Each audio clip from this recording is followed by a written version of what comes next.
For much of the season, your Rangers have navigated through a number of bumps in the road to the postseason. The primary obstacle has been injuries, and plenty of them. Tonight, the road takes yet another detour as Martin Perez takes Kobe Lewis' start. Yet, facing a detour does not mean facing a roadblock. The team's depth has served them so far, and they'll need it badly to reach the postseason destination.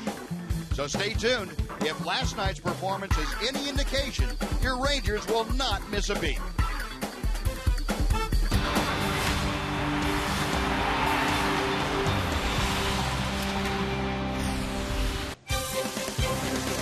Well, another warm, sultry evening here in North Texas as a large crowd again is filing into Rangers Ballpark in Arlington.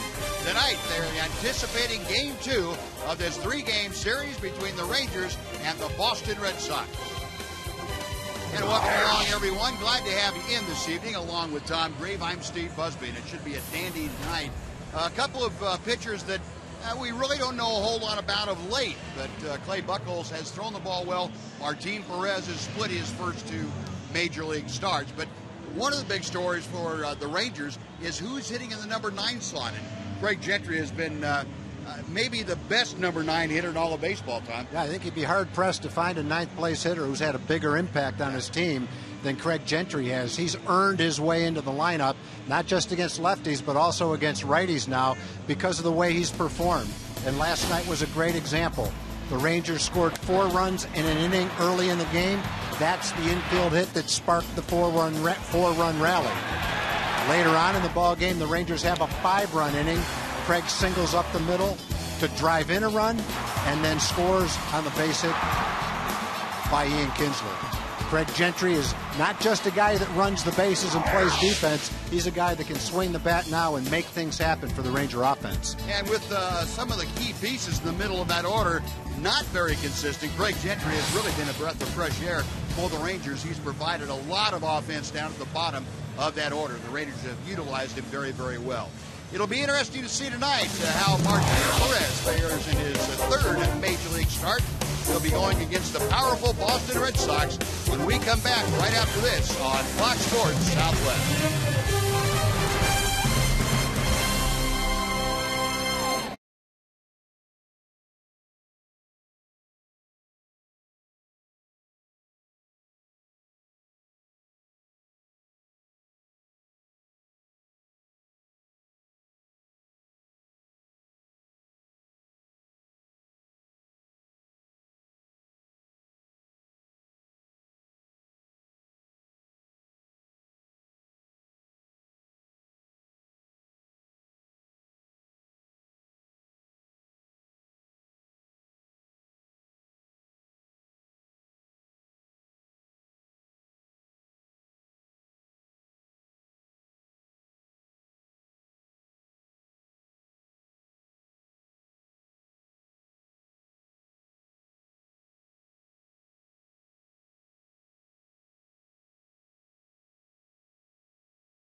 Sports Southwest is brought to you by your Texas Ford dealers. Head to your Texas Ford dealer for the summer sales event and enjoy some of the greatest deals of the season. Ford is the best in Texas. By a reminder from Budweiser, great times are waiting. Designate a driver. And by the Progressive Insurance Group. For a money-saving car insurance quote, call 1-800-PROGRESSIVE today. And a beautiful midsummer evening here at Rangers Ballpark in Arlington. Nice crowd filing in this evening to see if the Rangers can repeat last night's offensive outburst, a 9-1 victory over the Boston Red Sox. Red Sox still reeling, having lost 4 in a row now. And the Rangers will try and keep them on that downward slide. Let's check in with Emily Jones right now. Emily in her midsummer finery down there this evening. Emily? Exactly, Buzz. And as you well know, baseball players are creatures of habit. And the same can be said for Craig Gentry. And the more opportunities Craig has gotten, the more he has produced. I mean, the more you get out there, the more comfortable you are and seeing pitching and everything like that. So right now I'm just relaxed and going out there and confident in myself. Craig Gentry with tonight's Geico quote of the game. And guys, as you well know, Ron Washington loves a player that can do multiple things. And Craig Gentry's speed provides quite a dynamic for this team on the base paths. And as you mentioned in the open, he's able to serve as a catalyst at the bottom of the order that translates throughout the lineup.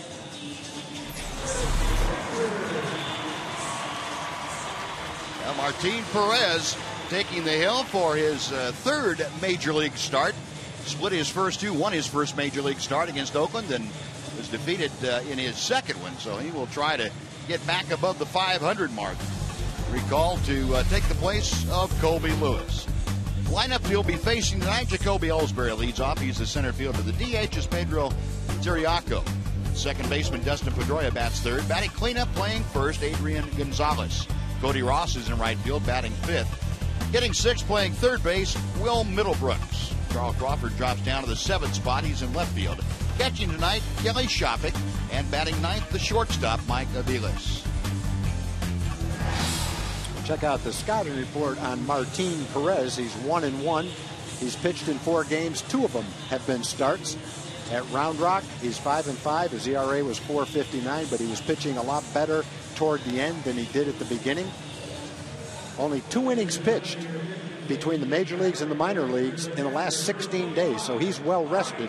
We'll see what kind of command that he has. The rest probably will help him as we go down the stretch to stay strong. But in the meantime, we'll see how sharp he is with that kind of a layoff. The 21-year-old will have his hands full, and he'll have some help with the 8 other players behind him. Hamilton, Gentry, and Murphy left, center, and right. Michael Young to start at first. Kinsler and Andrews up the middle. Adrian Beltre at third. And handling the catching duties tonight, Mike Napoli with Martin Perez on the hill. Umpiring crew this evening: Chris Guccione calling the balls and strikes. Tim Cheetah, the crew chief, is at first. Jeff Nelson at second. And Bill Welke is at third. Now we're set to get underway. Beautiful cloudless skies here in Arlington. And the first pitch is a strike as Ellsbury showed bunt and pulled the bat back. Ellsbury with those numbers for the year, been much better since he's come back off the disabled list in his last couple of weeks of play. He looks at a breaking ball that misses. 94-degree evening here in Rangers Ballpark. Another breeze blowing in from the southeast or so. That pitch fouled at home plate. Well, the jet stream, which we saw in evidence last night, particularly to right and right center, probably in effect here again tonight. You look at the pennants out there and above the signage in right center field and dead center field. Sun, as you can tell, still a factor out in left field for Josh Hamilton, and it will be for Carl Crawford also. 1 ball, 2 strikes. Hit well to center field. A play for Gentry to his left. Out number 1. Well, good start for Martin. 2 strikes. Showed Ellsbury a good curveball. Got him out with a fastball. Perez, both of his starts were pretty solid, really. He lost the first one, gave up 2 runs in 5 1/3.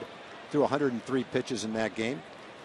Second start was a no decision, 2 earned runs in 6 innings, threw 106 pitches in that start.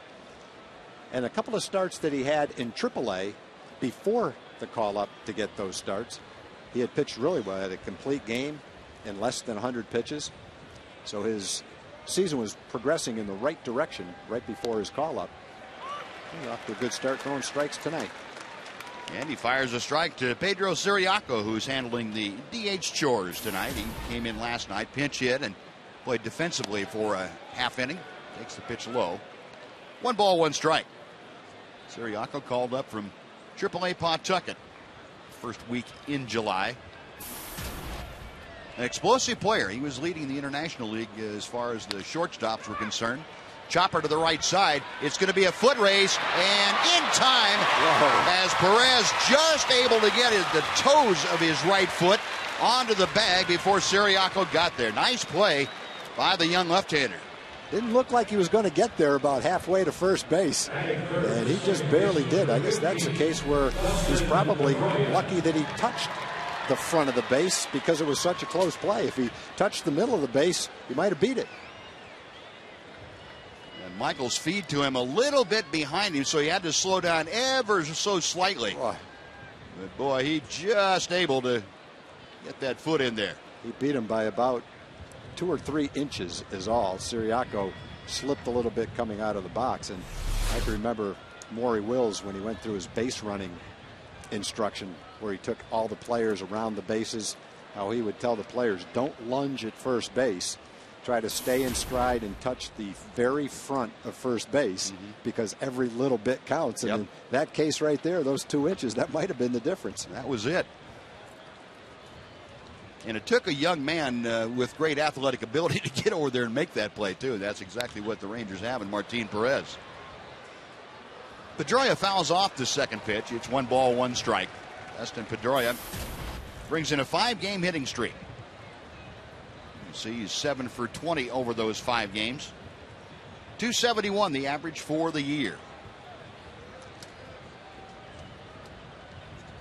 The diminutive second baseman who swings like a very big man, drives one to right. David Murphy on and makes the catch, and it's a 10-pitch inning for Martin Perez. 3 up and 3 down, a half inning in the books.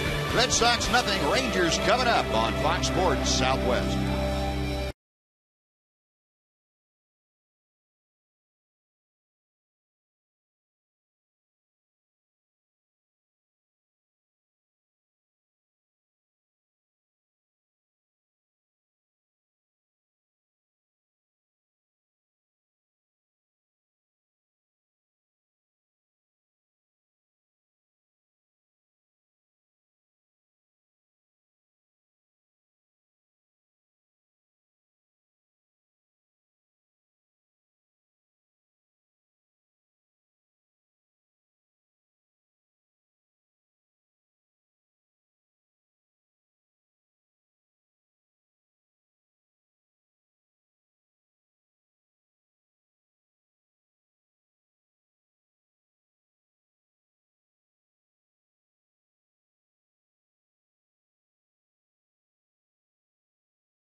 Followed by the shortstop Elvis Andrews. Josh Hamilton in left, bats third.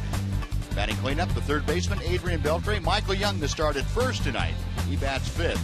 The DH is Nelly Cruz. David Murphy bats seventh, plays right. Mike Napoli behind the plate. He will hit eighth, and hitting ninth, the center fielder Craig Gentry. Check out the scouting report for Clay Buchholz. He's 8-3, and don't be fooled by the 5.19 ERA. That was accumulated early in the season in his first 9 starts. Lately, in his last 7 starts, he's been much better. 45 strikeouts, only 9 walks in his last 7 starts. Career at this ballpark hasn't gone real well for him. He's 0-2, giving up 5 home runs in 10 1/3. Rangers will hope to pick up tonight where they left off last night. Scored 9 runs in last night's game. Well, the 27-year-old right-hander from Nederland, Texas, now facing Ian Kinsler to start things off. Kinsler began last night's ball game by singling to left field. He was very quickly doubled off on a line drive off the bat of Elvis. But Ian last night, a 3-hit ball game. And Buchholz ready to deal the first offering to Kinsler, and it's pulled well foul.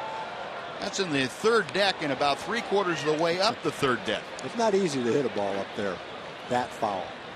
Not that it was a tape measure ball or anything, just the angle to hit a ball up there. Not many guys do that.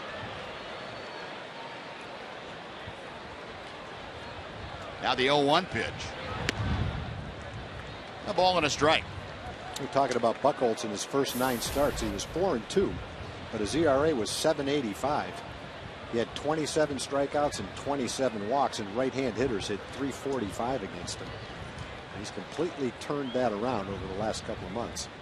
Look out. Well, hit and be hit.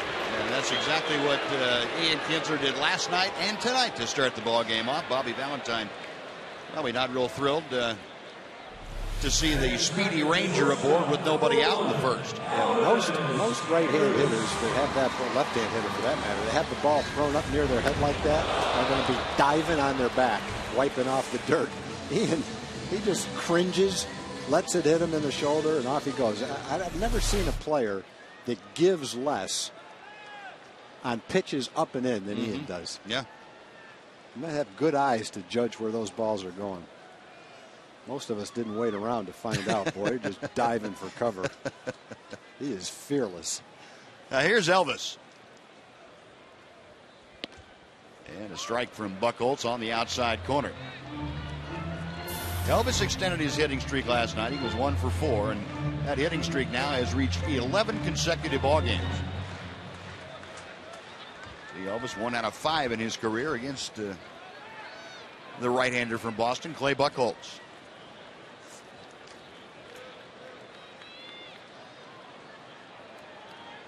You get an idea of third baseman Middlebrooks playing well in front of the bag at third. He's in a couple of steps on the cut of the grass, respecting Elvis's ability to bunt. Middlebrooks from Texarkana. Got a pretty good representation of Texans in this park. Snap throw to first that time, and they got him. Ian pleading his case to Tim Sheeta, and Sheeta said nope, and now he's been thrown out of the ballgame. Kinsler got up, brushed himself off, and said something to Sheeta, and apparently, judging from how quickly he was tossed after that, must have had the magic phrase going. Well, Ian doesn't argue excessively. Don't remember the last time he got kicked out of a game. That doesn't happen very often. But it happened quickly right there. Close play at first base. Ian didn't like the call. Didn't get an opportunity to get his 2 cents worth in, that's for sure. Of course, we don't know what the 2 cents was. But Ian's also a guy that you don't want to see out of the game in the first inning. You'd like to see him play 9 innings.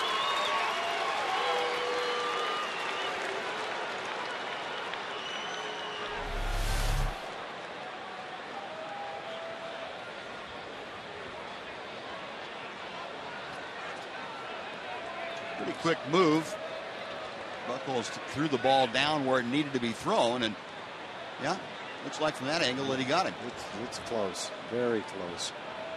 I think you're probably going to be called out most of the time on that play. So the base is empty now. The 0-1 pitch coming, and it's inside to Elvis.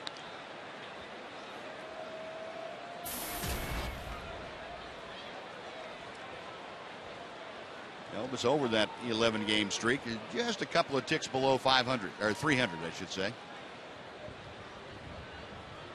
The 1-1 on the way. A ball and 2 strikes. You can see part of the Boston defense. Here's the rest of it. Carl Crawford, Kobe Ellsbury, Cody Rod, left, center, and right. Adrian Gonzalez at first, Pedroia Aviles up the middle, and Will Middlebrooks at third. Kelly Shopping handling the catching chores for Clay Buchholz. Tall, lean right-hander.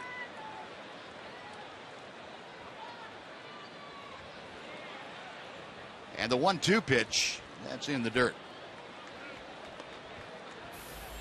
Buchholz, you remember, came up in 2007 in his second Major League appearance through a no-hitter against Tampa Bay. And he burst on the scene with as good an introduction as you possibly can have.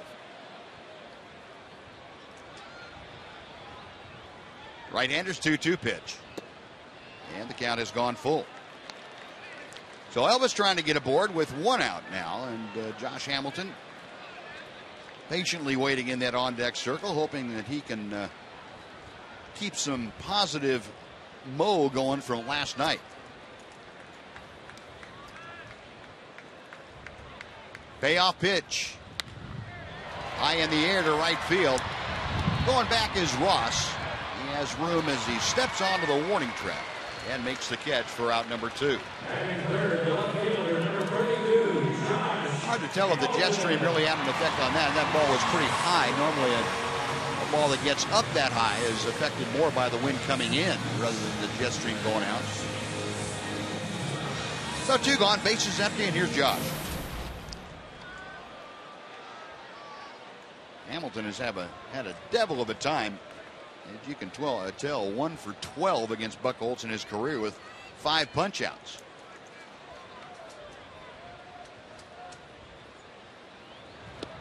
And a breaking ball is in for strike 1.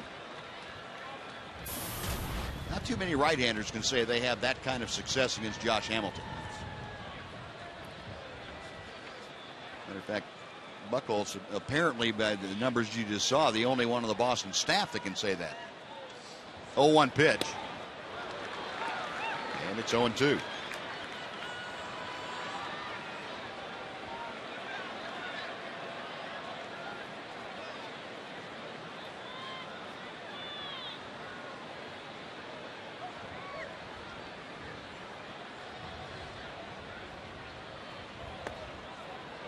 One ball, 2 strikes.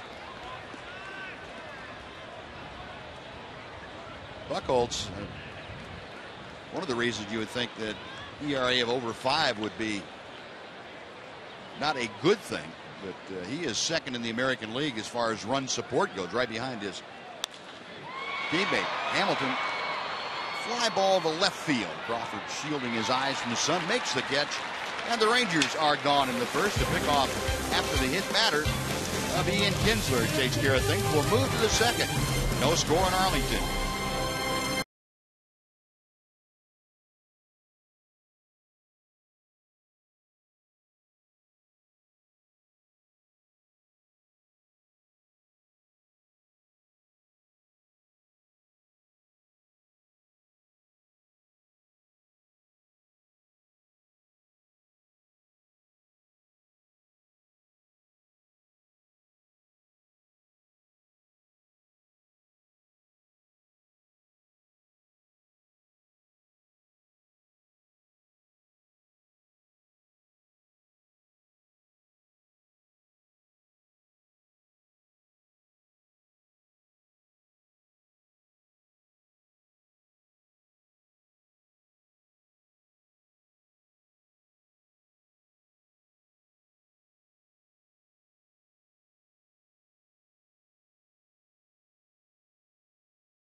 Jim Knox's. Let's welcome Jim in. Knox. All right, thank you very much, Ranger fans. Looking for another win tonight, right?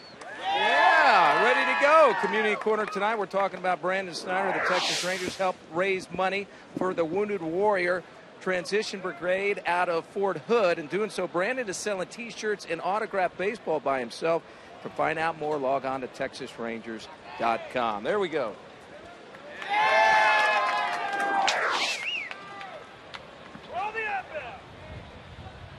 Top of the second inning. It'll be the middle third of the Boston order to face Martin Perez. Adrian Gonzalez takes a pitch a little bit low, and new second baseman Kinsler obviously ejected. Alberto Gonzalez has entered the ball game, and he will bat in that leadoff spot and play second base. Fastball on the outside corner. 1-1 to Adrian Gonzalez. Adrian, the American League Player of the Week for this past week.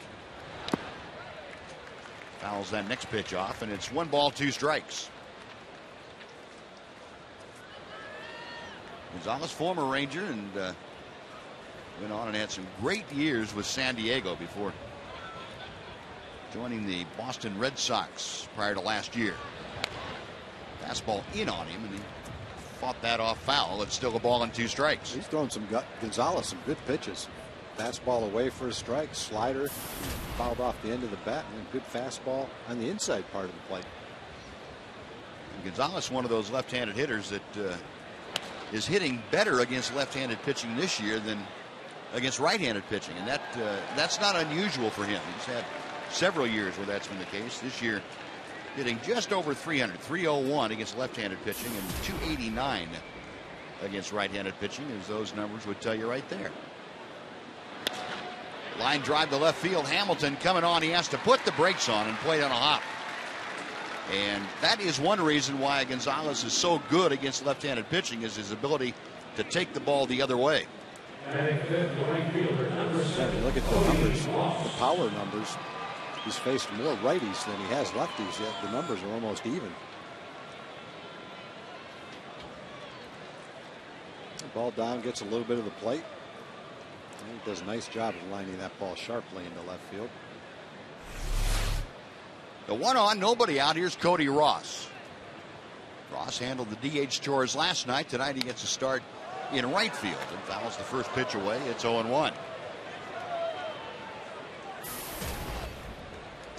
Ross has had some pretty good years in the big leagues. Had a big year for Florida one year. He knocked in 90 runs. Got a chance to hit 20 home runs, knock in 80 runs this year for the Red Sox, which is pretty much exactly what they would hope for from him. Perez with the 0-1 pitch. He misses high and away. Got a lot of playing time early because Crawford and Ellsbury were unavailable. And as a right-hand hitter, he's going to face a lot of left-handed pitchers.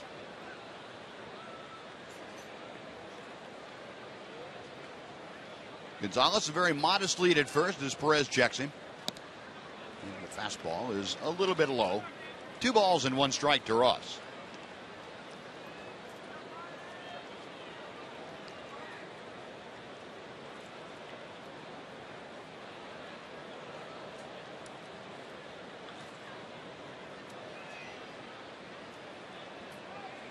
Left-handers ready. He pulled the string. A good changeup by Perez. Yeah, there's no way if you're the hitter you could have been anticipating that pitch. He's looking fastball all the way. He knows he's a young pitcher. Needs to throw a strike right here. He comes back and throws him an excellent changeup.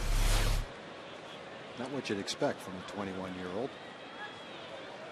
Now, one of the things I know that really impressed the Ranger Brain Trust, Ron Washington and Mike Maddox and company, the first time up, as Perez just missed inside, was his ability to command the strike zone with all 3 of his pitches. It's not a matter of him being able to throw the ball in the strike zone. He's now trying to figure out exactly how to command the different quadrants of the strike zone. Yeah, the last pitch commanded the middle of the quadrant. Could have been strike 3 easily. And Ross able to stay alive, just getting a piece of that pitch. And the count remains full. Mike Napoli taking the brunt of that foul tip.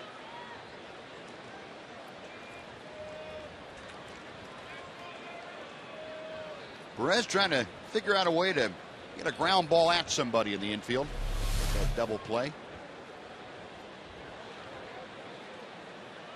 Looked like it might have gotten Napoli's bare hand, his right hand that was in there behind the glove. But not far enough behind. Now Perez set once again.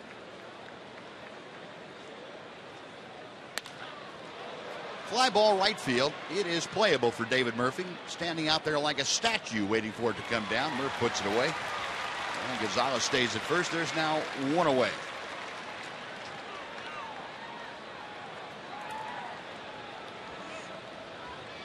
Hey, Rangers fan, Chevy is proud to present a new show called Chevy Hometown Kids.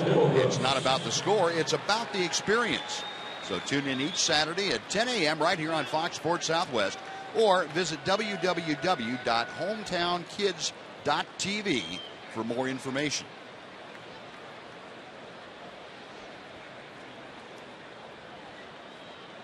Will Middlebrooks, prized rookie third baseman for the Red Sox, steps in.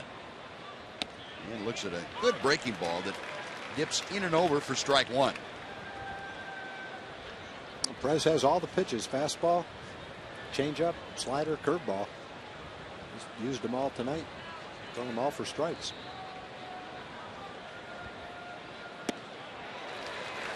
Good tailing two-seam fastball that time, and Perez now the advantage in the count over Middlebrooks at no balls and two strikes. The way he swung at it looked like a changeup. Yeah. That's how much movement it had on it.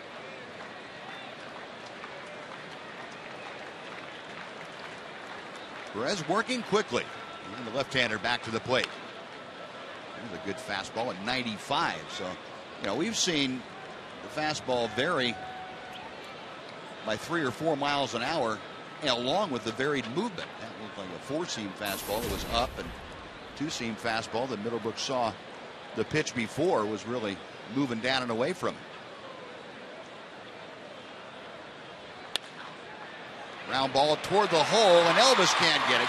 That's into left field. A soft base hit for Middlebrooks. It puts runners at first and second with one out, and Carl Crawford coming up.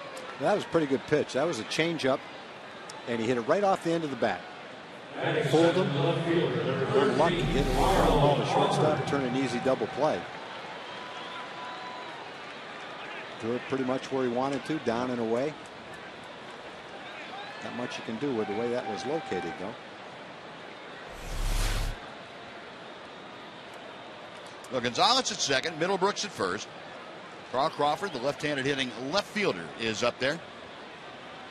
Crawford hit in the number 2 hole in last night's ball game, and Bobby Valentine dropped him down to 7th against the left-hander Perez tonight. Crawford, another of the multitude of injured Red Sox. Missed the entire first half of the season. Recovering from wrist surgery. Had a couple of setbacks early in the year. Fouls that pitch off to the left. It's 1 ball, 1 strike. In case you missed it last night, David Ortiz also on the disabled list now.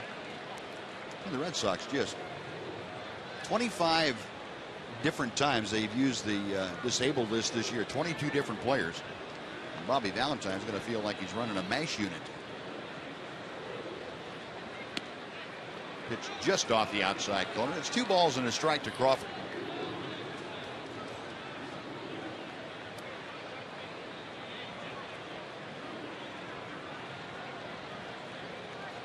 Gonzalez getting his lead at second. He was trailed by Middlebrooks at first. The 2-1 pitch. Ground ball. Young will take it to first base, and that's all he will get. I think that's all he was going to get anyway. Runners at first and second, unless he had fielded the ball and gone immediately to second base. Yet Middlebrooks would have been about the only shot they had. It looked like he was going to glove the ball and go to first anyhow. It's a hard hit ball, but it's a long throw with a tough angle with a runner running. And that was the safe play to go to first. You got 2 outs, and just take care of Kelly Shopik if you can, get out of the inning. Well, here's the burly Texan Shopik. He is stepping in, and he's on a pretty good power binge as he takes a breaking ball low for ball one. Of course, the veteran backstop. 32 years. Kelly Shopik turned in the last week in April of this year. Pitch high and away. Out of Brewer High School and Baylor University.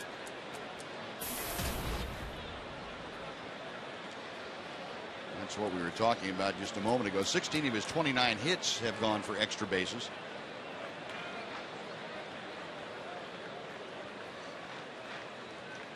Perez working from the windup with runners at second and third. And this is low and outside. It's 3 balls and no strikes.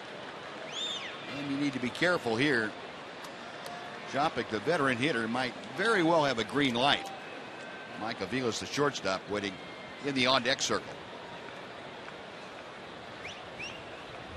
Maybe Martin Perez, you just don't want to rear back and throw one down the middle. And he misses high and away. That's a 4-pitch walk. It loads the bases for Aviles. And Mike Maddox going to make a trip to the mound to give his 21-year-old left-hander a little bit of break. Number 3, Mike Aviles. So a couple singles and a walk. Mike Maddox out there to provide some support. Well, folks, if you can't get enough Rangers, connect on Facebook and Twitter for access to behind-the-scenes photos, inside the ballpark stories, and instant news updates. Show your Rangers pride when you socialize by liking and following @Rangers Today. They're talking about ninth-place hitters and how well Craig Gentry has done. Aviles hasn't hit ninth all season long. He's hitting ninth tonight. Pretty dangerous guy to have down in the bottom of the order. Yes, he is. 10 home runs and 24 doubles. Not a big on-base percentage guy, but he drives the ball. Now Perez will go from the stretch this time, and this is down and away. It's 1 ball, no strikes. Aviles with 50 RBI, and you can see against left-handed hitting, those numbers significantly better than against right-handers. And it's 2 balls, no strikes. And Mike Napoli going to go out and try and settle down his young left-hander. Oh, Martin was throwing a lot of strikes, was having no problems with control until he walked Shopik. I was having a hard time throwing a strike. One back in the strike zone right here. Adrian Gonzalez, the runner at third. Will Middlebrooks at second base, and Shopik over at first. 2 outs, a 2-0 count to Aviles. And ball 3 misses. And Martin Perez now working himself right up against the wall. And Ron Washington knows that one of the things about dealing with young pitchers, you just never know when it's going to catch on with them, and when you might lose that fine edge that you're on. There's a strike. It's 3-1.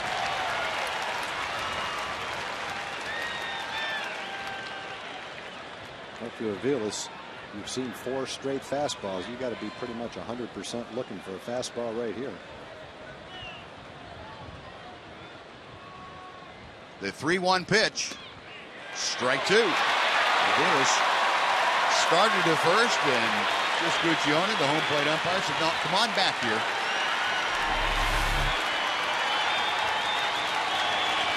I really thinks that pitch is. That's all the way in the strike zone, right in the center of the plate. If that's not a strike, you got a strike zone about as big as a thimble. Well, full count with 2 outs. The runners will be on the move. Payoff pitch on the way to right field. David Murphy a play. And Martin Perez able to work around a little spot of trouble for himself in the second. No runs. 2 hits and 3 left. After 1.5, Rangers nothing, Red Sox nothing on Fox Sports Southwest.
This marks the 5th anniversary of the death of his brother, Mike Coolbaugh, but doing things all the time to keep his memory alive.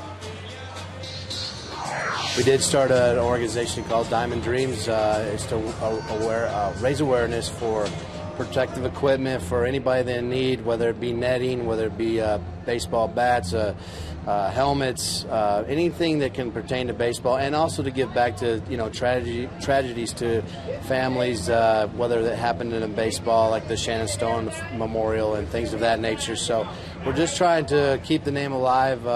Baseball takes care of its own, so to speak, and they really take care of my brother's family, and we just want to give back to the baseball community. The Coolbaugh family doing great things in the baseball community. To be involved with this organization or to help out in any way, just log on to diamonddreams.org. Gentlemen. Good stuff, Emily. Thank you very much. And Scott Coolbaugh and his family have done so many good things and will continue to do so in the memory of his brother. Adrian Beltre starting things off for the Rangers here in the 2nd inning. Chopper foul that runs the count to no balls and 2 strikes. But with Scott Feldman last night and Martin Perez early in this game, we've been talking about movement a lot, and you got to expand that to Clay Buchholz. That fastball he's throwing really tails down in a way, down and in to a right-hand hitter. A great movement on his fastball. Got an excellent curveball to go along with it. Yeah, with that kind of movement, it's a little surprising he gives up as many home runs as he does. Yeah. That would be typically the kind of stuff where you wouldn't think there'd be a lot of balls lifted deep in the air. Nice play by Adrian Gonzalez on to Buchholz covering, and Beltre is retired. 1 away from Michael Young. Well, one of the things, though, that plays against that is that Buchholz really doesn't throw a slider very much. He throws more of a curveball, and guys that tend to throw fastball curveball usually give up more home runs than fastball slider pitchers. Has something to do with the spin on the ball, not having to reverse the spin when you're, I don't know. There's a physics reason for it that I've heard explained. Fastball strike to Michael.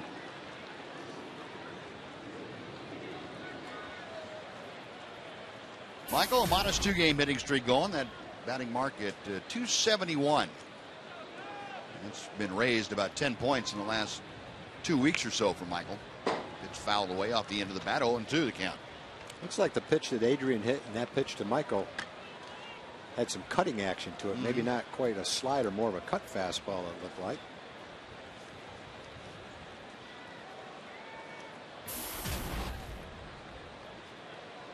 And you see the numbers that have helped Michael raise that batting average up some 10 points. Little tapper foul at home plate. And the count remains 0-2. A couple guys that the Rangers have missed and will miss. Colby Lewis scheduled for surgery later on in the week and repair that torn flexor tendon in his right forearm. And then Roy Oswalt, of course. All signs indicating he'll be back for his next start sometime this weekend. It's low and away. It's 1 ball and 2 strikes. Roy got an injection in the anti-inflammatory injection in that back, and that has done the trick for him before. And this is something that, National League fans remember with Roy had kicked up the last couple of years. He's been able to find a way to keep it under control. Have a bullpen or possibly 2 before this weekend. Make sure that goes okay, and he'll be back out there on top of the mound. 2-2 pitch to Young. And Michael able to stay alive. Speaking of this weekend, White Sox coming in town Friday, Saturday, and Sunday. And Rangers next week will host the Los Angeles Angels Monday through Thursday, and there's still plenty of good tickets available for those Angel games, so don't shy away. Go ahead and make your plans now to come out Monday through Thursday of next week with the Angels in town. A big 4-game series. And another chopper that Gonzalez handles easily. On to Buchholz. 2 gone. Number 17, Nelson Cruz. Nelly Cruz will step to the plate. Rangers this weekend have announced Yu Darvish on Friday will oppose Chris Sale in a battle of young hurlers that are really having great years. Matt Harrison starts on Saturday against Phil Umber. And then the Rangers right now a little undecided on who might throw Sunday. Gavin Floyd will pitch for the Chicago White Sox. I was hoping we'd miss Chris Sale. At least we miss Jose Quintana. That's true. Those two guys did a number on the Ranger bats when the Rangers were up there over the 4th of July holiday. 1 ball, no strikes, the count to Nelly. Cruz getting a partial night off tonight, handling the DH chores, and looks at a breaking ball that's a bit outside, 2-0. Again, the White Sox in over the weekend. All 3 night games, Friday and Saturday at 7:05 and 6:05 on Sunday. And then the Angels in Monday through Thursday of next week. 3 balls, no strikes to Cruz. Starting to hear that tickets-wise, some Ranger fans have kind of shied away from even inquiring about tickets because they just figured everything was sold out, and that's not the case. So there's some great seats available for the Angel Series, and well, you'd love to see this place packed for 4 straight days. 3-0 pitch, boy, Nelly had a rip at that one. Fouled it straight back. That could have been the 16th home run that Buchholz gave up. 3-0. He got the fastball, and he was ready for it. He just missed it.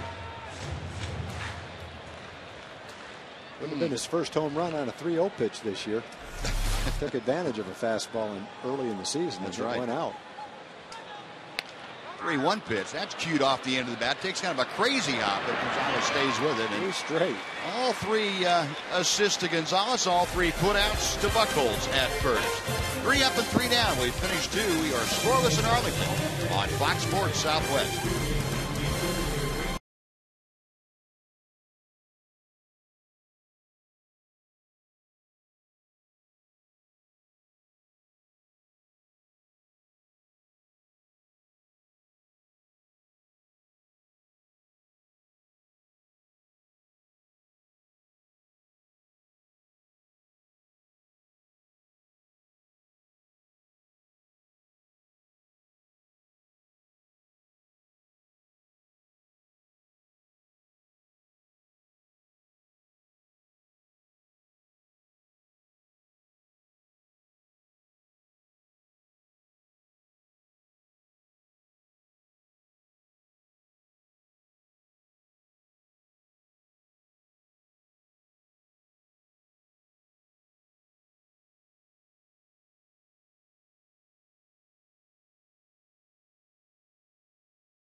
You buy Geico Insurance. 15 minutes could save you 15% on car insurance. Visit us at geico.com or call 1-800-947-AUTO. And buy the all-new Mazda CX-5 with 35 highway MPG.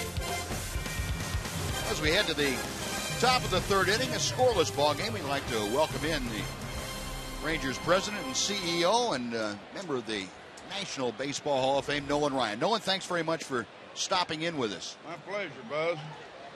Big inning before we get to the Rangers. A big weekend in baseball with the induction ceremonies in Cooperstown. A couple of guys, Ron Santo and Barry Larkin, very well deserving inductees to the Hall of Fame. Oh, I think so. You know, I had the pleasure of competing against both of them, and they both were quality players that played for a long time, and so it was good to see both of them going in. Did you have any reaction to Reggie Jackson's comments about some of the Hall of Famers? You know, probably not that you want to share with us. I call those head shakers. You know, I don't know. You know, Reggie has to go back to the Hall and see those guys, and how you can criticize them, I don't know. I'm just amazed. Well, Nolan, I don't know that if you have seen a situation in your past travels and with the past ball clubs, there's a base hit up the middle, that what's happened to the Ranger pitching staff in the last 5 months. I mean, last 5 weeks, after not having a single move for all of last year and basically the first 2 months of this year, to have it just all go south in a hurry has been incredible to me. It really is, and then to see that happen to your starting staff, it's amazing because you expect injuries, but you don't expect them on that level and that many of them. And you know, we kind of were spoiled for the fact that we hadn't had our pitching had stayed healthy, and you know, we felt like that we had some depth in our pitching. Start of at least one, and Gonzalez gets the sure out there. Nice play by Elvis Henry. And Nolan, talking about depth, and with the injuries, it had to be gratifying to see the job that Scott Feldman did in last night's ball game. Well, it really was, and I want to tell you that the start of a homestand like that, and Scott come in and pitch as deep into the game that he did, and not force Ron to use any more of the bullpen than he had to, puts us in a good position tonight because we know Martin hasn't pitched that much lately, and so you feel comfortable that he's not going to pitch late into the game, and that we're going to have to use the bullpen. So it really was a blessing. Nolan, has the situation with the pitching staff, has that changed the internal discussion you guys have had leading up to the trade deadline? Has the focus changed at all? Well, you know, you always are looking to improve your ball club, and so if something changes with Kobe going down and some of the other challenges that we had, yeah, you know, you may start looking at other opportunities that might be out there that might not have been your priority a week before, but we're constantly looking to improve the ball club, and so our needs may change, and so we may start looking at other opportunities differently than maybe we were a week ago. So it's just hard to say what opportunities are going to be out there, but I know John and his staff are spending amazing amount of time on it, trying to see what they might come up with. It would seem, Nolan, that it would be a little more complicated this year with the added wild card team. There's not as many teams, it would seem, willing to trade veteran players for young players. Most teams are trying to get better and make a run at it. Well, I think that's exactly right. It's not as defined as it normally is. And when you look at the standings, there's some clubs in there that still feel like they have an opportunity to get in the postseason through the added wild card situation. And so I think it eliminates the number of players out there that somebody could trade for that would make a difference on a ball club, and that means there's more competition for those players. What about the idea that the rule has changed as far as draft picks that you're given in case you trade for somebody and lose them? Do you get the sense that has really altered the landscape, or is it just a matter of getting used to that idea? Well, I think it's like new things that come in. It takes a while to get used to it, but I think also that clubs look at what their needs are now, and if they really truly think they have a shot at getting the postseason, that's very important to them.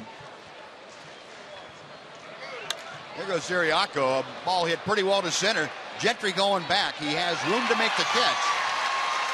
And a nice play by Craig Gentry. Well, that ball carried pretty good. Didn't sound off the bat like he got all that ball. No, I didn't think it was going to carry that far either. No, we talked a bit about Craig Gentry in our open tonight, and this guy's got to be a well, not a pleasant surprise. I'm not sure that he's caught anybody by surprise, but the consistency is starting to be remarkable for him. Well, it really is. You know, you project players and you hope players will reach a level that you think they might, but you don't know if that's going to happen. But the way he's developed this year and the consistency he has really been a blessing for us. Now here's Adrian Gonzalez. And how about Martin Perez, Nolan? He's very young, but what's your assessment of the taste he's had at the big leagues? Well, so I've been real pleased with the poise that he's had since he's gotten here. We knew that he had 3 big league pitches, and it was just a matter of whether he commanded them and how he handled different situations. But I've been real pleased with that. Gonzalez to left field. This is going to be playable for Hamilton. Toward the line, and that will do it. So the base hit to lead the inning off, no problem. Nolan, thank you very much for taking the time. We appreciate it. And keep us informed on what's going on this next week. All right, guys. Well, we appreciate it. Yeah. All right.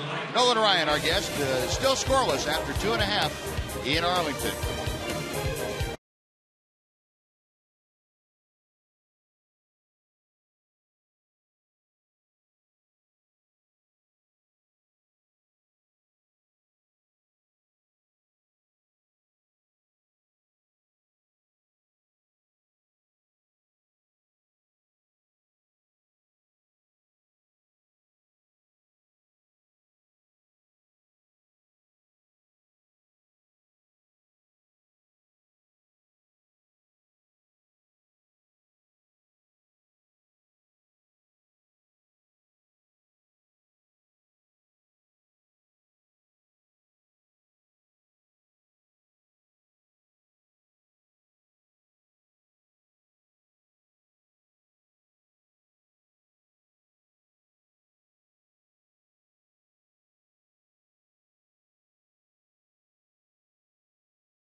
.12 app for your iPhone, your iPad, Android, BlackBerry, and Windows Mobile. Just get live audio, pitch tracking, video highlights, and a whole lot more. Text at BAT to 31826 or visit TexasRangers.com for details. And Martin Perez, after a little bit of a rough spot in the second, settled down to work around a leadoff single in the third. And now the Rangers come to bat against Clay Buchholz in the bottom of the third. Still scoreless here in Arlington. Rangers looking for their first base hit of the night. And here's David Murphy to start things off. And he has really enjoyed, as those numbers would tell you, hitting against Clay Buchholz in his career. Murphy and Buchholz, former teammates, of course. And boy, he goes right back at it, right over the cap of Clay Buchholz. A leadoff single, the first base hit of the night for the Rangers. David Murphy aboard, and before Mike Napoli steps in, let's take it back to the Fox Sports Southwest studios. Dana Larson with a game break. Dana?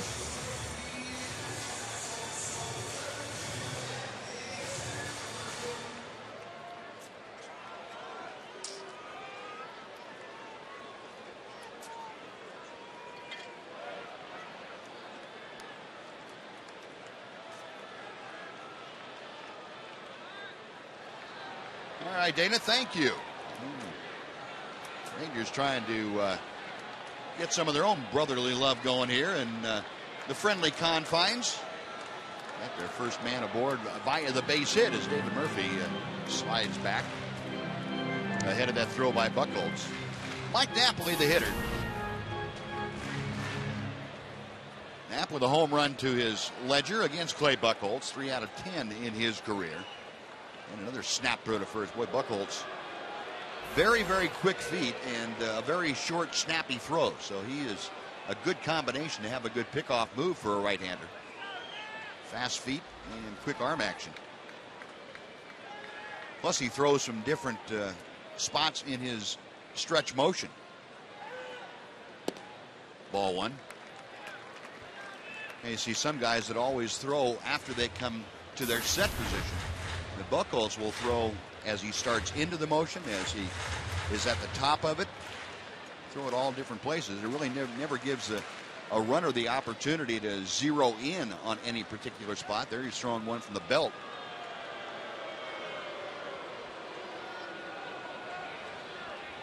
And David Murphy picking up a little North Texas dirt over there.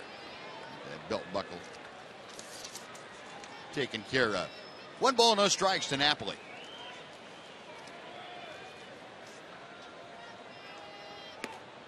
And 2-0 the count.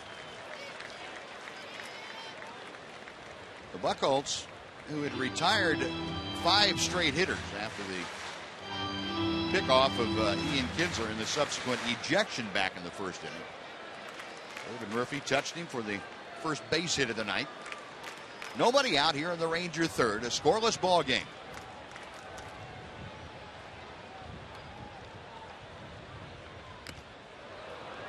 Two and one the count. Napoli last night, of course, is towering home run and 2-run shot, his 15th of the year.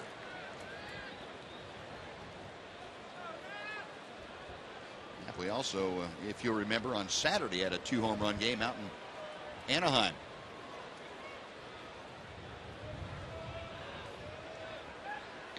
Murphy was kind of leaning towards second. Now it's time for the AT&T reverse replay. Last night, the one we're talking about, Mike Napoli, a moonshot, 416 feet right down the left field line. That's the one that Jared Salton-Lamacchia hit, 450 plus. That's something. Napoli toward the hole. Nice pickoff by Avila. They get one. The return to first is in time for the double play, and I think Napoli was slow coming out of the box. Looked like he might have hurt something. Yeah, nice play by Avila. You hope that ball was going to scoop by him into left field, but it never got there. Napoli walking gingerly back to the Ranger dugout. So the 6-4-3 double play. That erases David Murphy's leadoff single, and there are 2 outs for Craig Gentry. Nice accurate throw. Great job by Pedroia, too. Stepping in back of the bag to turn that double play. Napoli kind of pulled up. Yeah, he pulled up as he got to first base, which would seem to indicate he didn't want to hurt something right at the end there. Jamie Reed, the trainer, is talking to him along with Wash. To keep an eye on that one. Remember last year, of course, the World Series, Mike Napoli, that rolled ankle that he said, you know, is probably going to bother him to some extent for most of this year. And you know, if that's what it is, then he knows how to deal with it. He said, yeah, it's going to be a hindrance. He said he's been told it takes about a year for a severely sprained ankle like that to really heal, unless you just take the time off. You take 6 months off and stay off of it, then you don't have any problem. And he said, I really can't do that in my position. 1 ball, 1 strike the count to Craig Gentry.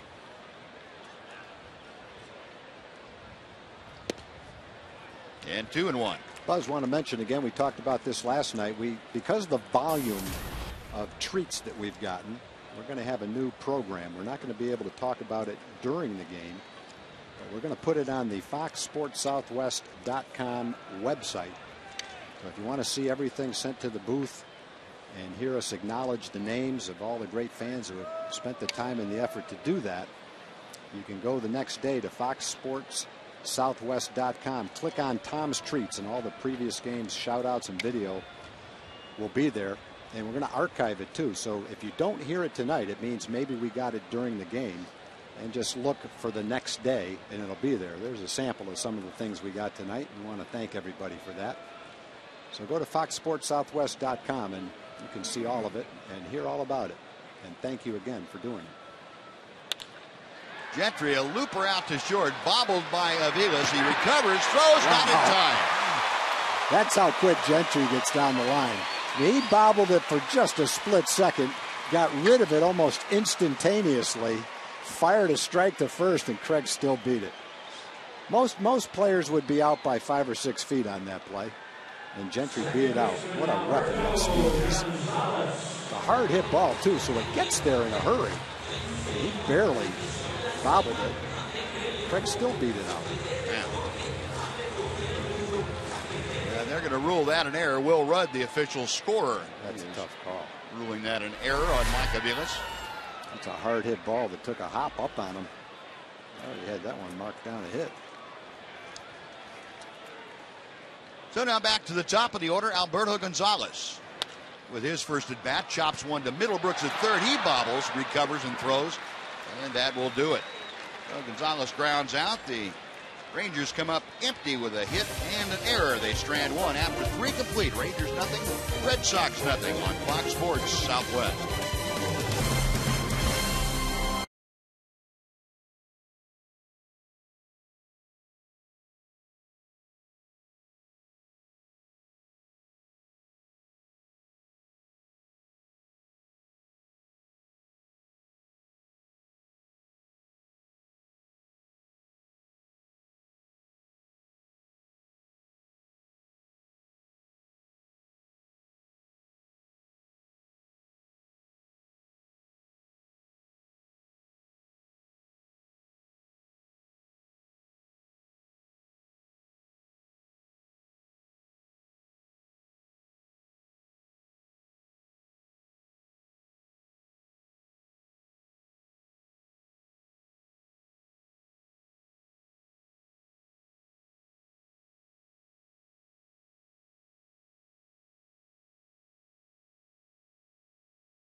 Scoreless ball game as we head to the top of the 4th inning.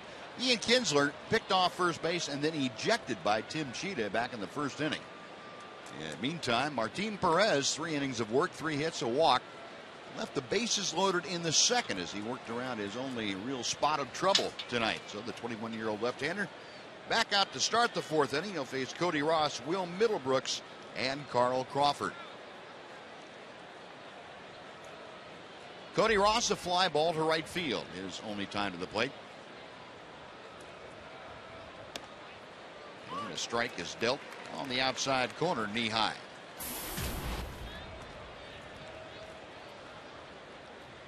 Ross, 16 home runs, 50 driven in. Pulls that one foul outside third, and the count jumps to 0-2. With that foul ball, Buzz got a few shout-outs didn't get to last inning. I want to wish Scott Burchett the best tomorrow. Scott's going to have some surgery. All of us are thinking about you, Scott. He's the son of our director, Dave Burchett. Best wishes, Scott, tomorrow. Add mine to that, too. Thinking about you, Scott. Good luck, pal. I want to have a couple of belated birthday wishes that we missed. One to Sybil Sihan. Her birthday was the 22nd. 100 years old. Sorry we missed it, Sybil. And also Wilma Bodenheimer was 89 on the 20th. Happy birthday to both of you ladies. Understand you're both great Ranger fans. We appreciate that. Maurice and Charlene McLeod are here celebrating their 56th wedding anniversary. Shout out to one of our best fans in Oklahoma, Wesley Moore, 84 years old. And also a shout out to the cheerleaders, they call themselves, at Eagle Greet Retirement Community in Azle. Randall, Buck, Caroline, Bobby, and Fred. I hear that they get together every morning and rehash the Ranger game at the retirement community. So wish we could be there to listen in on your baseball talk, but thank you very much. Voices of experience. We could probably pick up a thing or two from them, I think. Now, we might not want to be there. Part of the critique might be the broadcast. That's all right. Yeah, we could take it. Got thick skin. Pitch popped out of play, and the count remains a ball and 2 strikes to Cody Ross. You know, Tom, you and I talk about all the time when we're on the road, especially about the number of people that are wearing Ranger gear around the country. And, you know, it's amazing just a group like that gets together on a daily basis. And, you know, it's Ranger baseball now. What a great feeling that is. Yeah, and I think the people that we talk about are just kind of a small cross-section of a larger community that's doing the same thing. Yeah. It's great. A lot of Ranger red and blue all over the place. And, boy, it is great to see. Now, be honest. Now, over your years being involved with the Rangers in all the different capacities, did you ever think or have an inkling that it was going to be like this here in Texas? Well, I knew it would. I knew it wouldn't be like this in the old ballpark. In fact, the first couple of years we were here, we drew somewhere around 600,000 fans for the whole year. If we drew 10,000 or more for a game, we thought it was a big crowd. So it was impossible to envision anything like this way back then. But then with the new ballpark, you knew that the venue was there that people would flock to if the team became good, and it was just a matter of time before you saw the kind of team that the Rangers put together to put the fans in the ballpark, and that happened back in the late 90s. The Rangers almost drew 3 million, but to take it to this level this year, just remarkable. And it took a couple of appearances in the World Series, yeah. But now the Rangers will certainly go over 3 million for the first time this year, and it's just very gratifying. But like you say, more than just the attendance at the ballpark, it's what you see when you drive around the Metroplex. You go to a restaurant and you hear people talking about Ranger baseball. You hear them talking about the players. You see the kids wearing Ranger hats, adults wearing Ranger hats. You go out to the golf course and people have Ranger shirts on. So it's kind of pervasive throughout the Metroplex in all areas, all ages. And I know the players feel that way, but so do we. How gratifying it is to be part of the organization and see it accepted that way throughout the Metroplex and, as you said, all around the country, right, for that matter, everywhere we go. It's great. We appreciate it.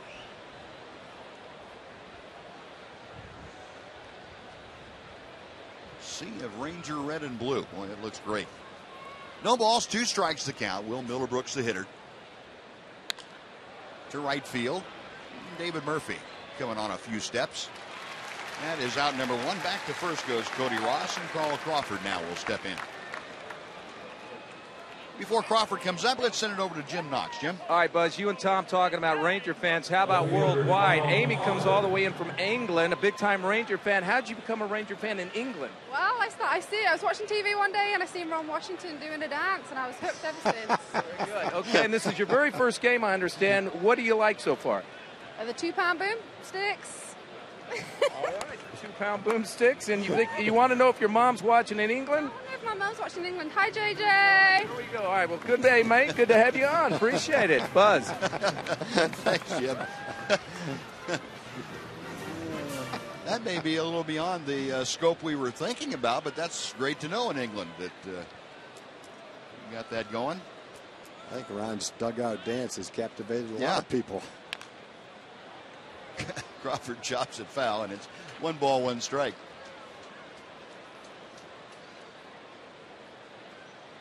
Well, and you know, that's we kid Ron Washington,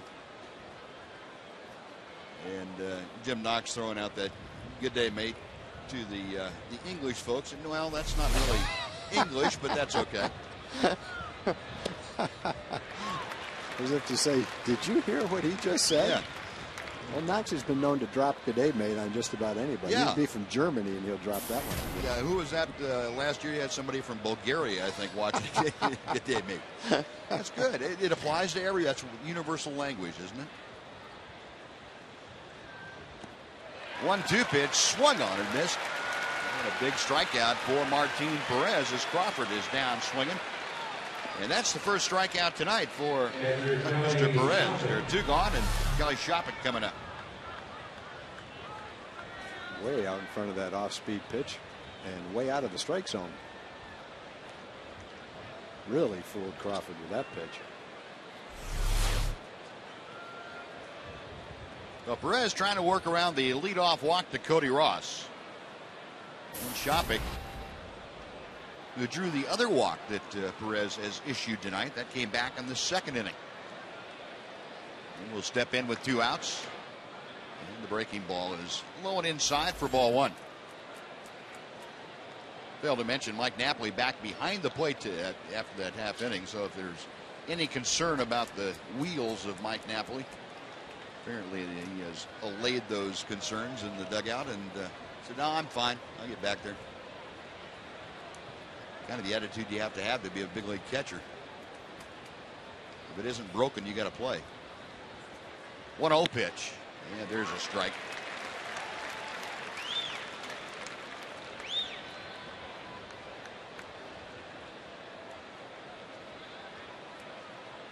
Martin Perez at the 72 pitch mark so far. 44 strikes, 28 balls for the left-hander.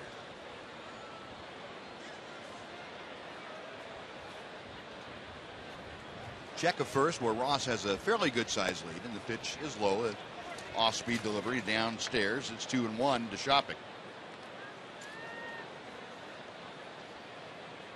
As Tom told you, Martin has not worked very much of late since going back to AAA. Only had a couple of appearances at the AAA level, and that was only 2 innings of work total for him. So you can understand if he might be a little bit rusty, not having been out there all that much. His last start at the major league level was on the 6th of July against Minnesota. His last appearance on the 14th of July. That was at Seattle right after the All-Star break. 2-1 the count to Shoppach.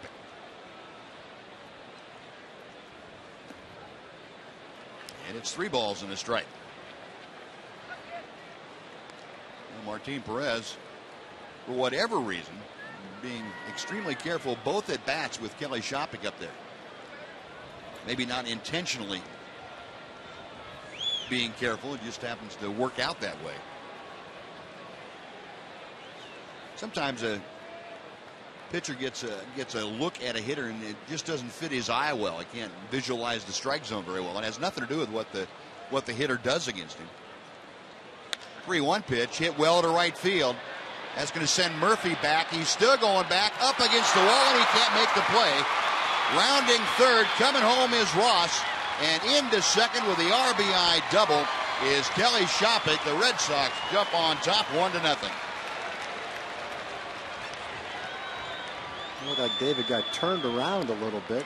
Might have misjudged that ball slightly. Another look at it. Off the bat, you wondered if the jet stream might take it into the front row. Didn't get quite that far. Slicing a little bit, David takes a step in and has to go back for it. Got turned around and couldn't quite catch up with it. I'm sure David would say that was a catchable ball that he just didn't quite get to. See if he gets a glove on it. Yep, right off the fingers. Right off the end of that glove. Tried to make an adjustment at the end, but just couldn't quite get there. Well, the Red Sox, like last night, jump out on top 1-0. Shoppach driving in his 15th run of the year. And another extra base hit for the veteran catcher. Mike Aviles, the hitter. The 1-0 pitch to him. Line to left field. Hamilton in a hurry and makes the catch letter high. Good jump by Josh Hamilton. And that takes care of the Red Sox, but they get on the board. A run on 1 hit and 1 left. After 3.5, it's Boston 1, Texas 0 on Fox Sports Southwest.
May of 85 to July of 92 was the Ranger manager before and after Bobby Valentine. Preceded him and who followed him? Guy to my right, Tom Green would know. I don't know if I remember back that far, Buzz. Bobby Valentine still the winningest manager in Rangers history. How about this guy? He's got it going. Oh yeah, that's good stuff right there. I'm not worried about fly balls and runs and things like that. You just keep that food handy and I'll take care of my end of the bargain. Boy, he's got a serious look on his face too. I'll use your pants to wipe my hands off. That's right. The Rangers now in comeback mode. They trail 1-0. Come to bat in the bottom of the fourth inning. It'll be Andrews Hamilton and Beltre to face Clay Buchholz. Red Sox a run on 4 hits. They've committed the only error of the game. Rangers no runs on just 1 hit.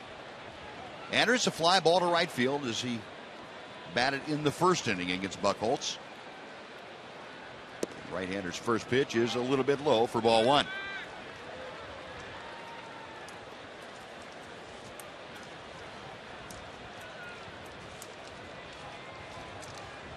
Elvis with the average at 294 as he leads off the Ranger fourth inning. And he takes a strike.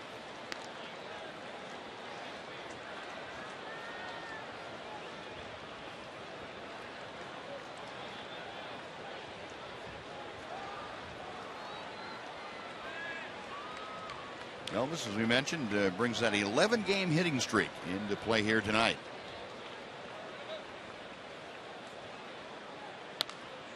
Loops this one down the right field line. It is slicing and falling untouched. One hop into the seats. And the count moves to a ball and 2 strikes.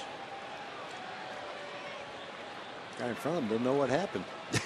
Got his arms out. Where's the ball? It's right behind you, sir.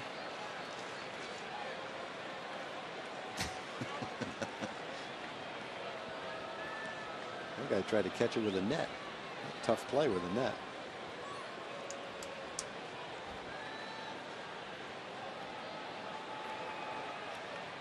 The 1-2 to Elvis. Just inside. And the count is now even. We're talking to some of the Red Sox people.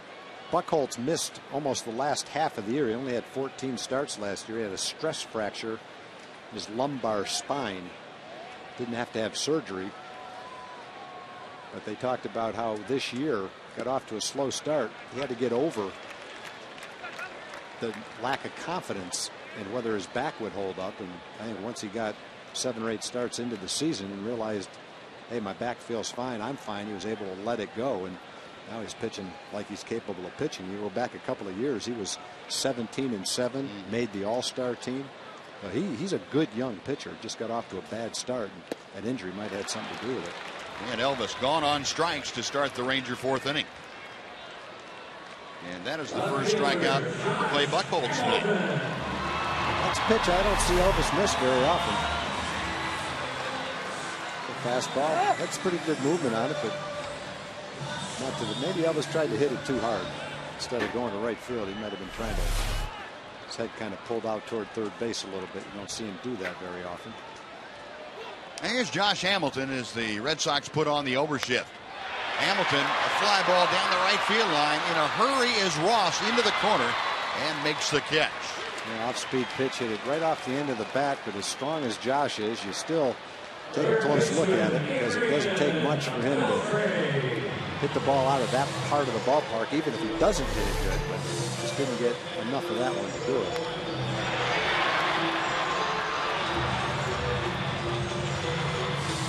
Able to track that down about 320 feet or so from home plate. That's out number 2, and here's Adrian Beltre. Beltre grounded out to first base. His only trip to the plate tonight. That breaking ball is wide, goes all the way to the backstop for ball 1.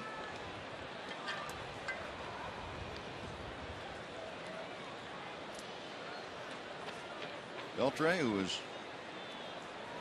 with the Red Sox in 2010. He had 321 that year. A great year coming over from Seattle after a miserable 5 years up there. Miserable from the standpoint of not doing offensively what he had hoped to do with the Mariners. But Adrian with the Red Sox, 321, 28 home runs and 102 RBI. Chops this one foul, and the count moves to 2 balls and a strike.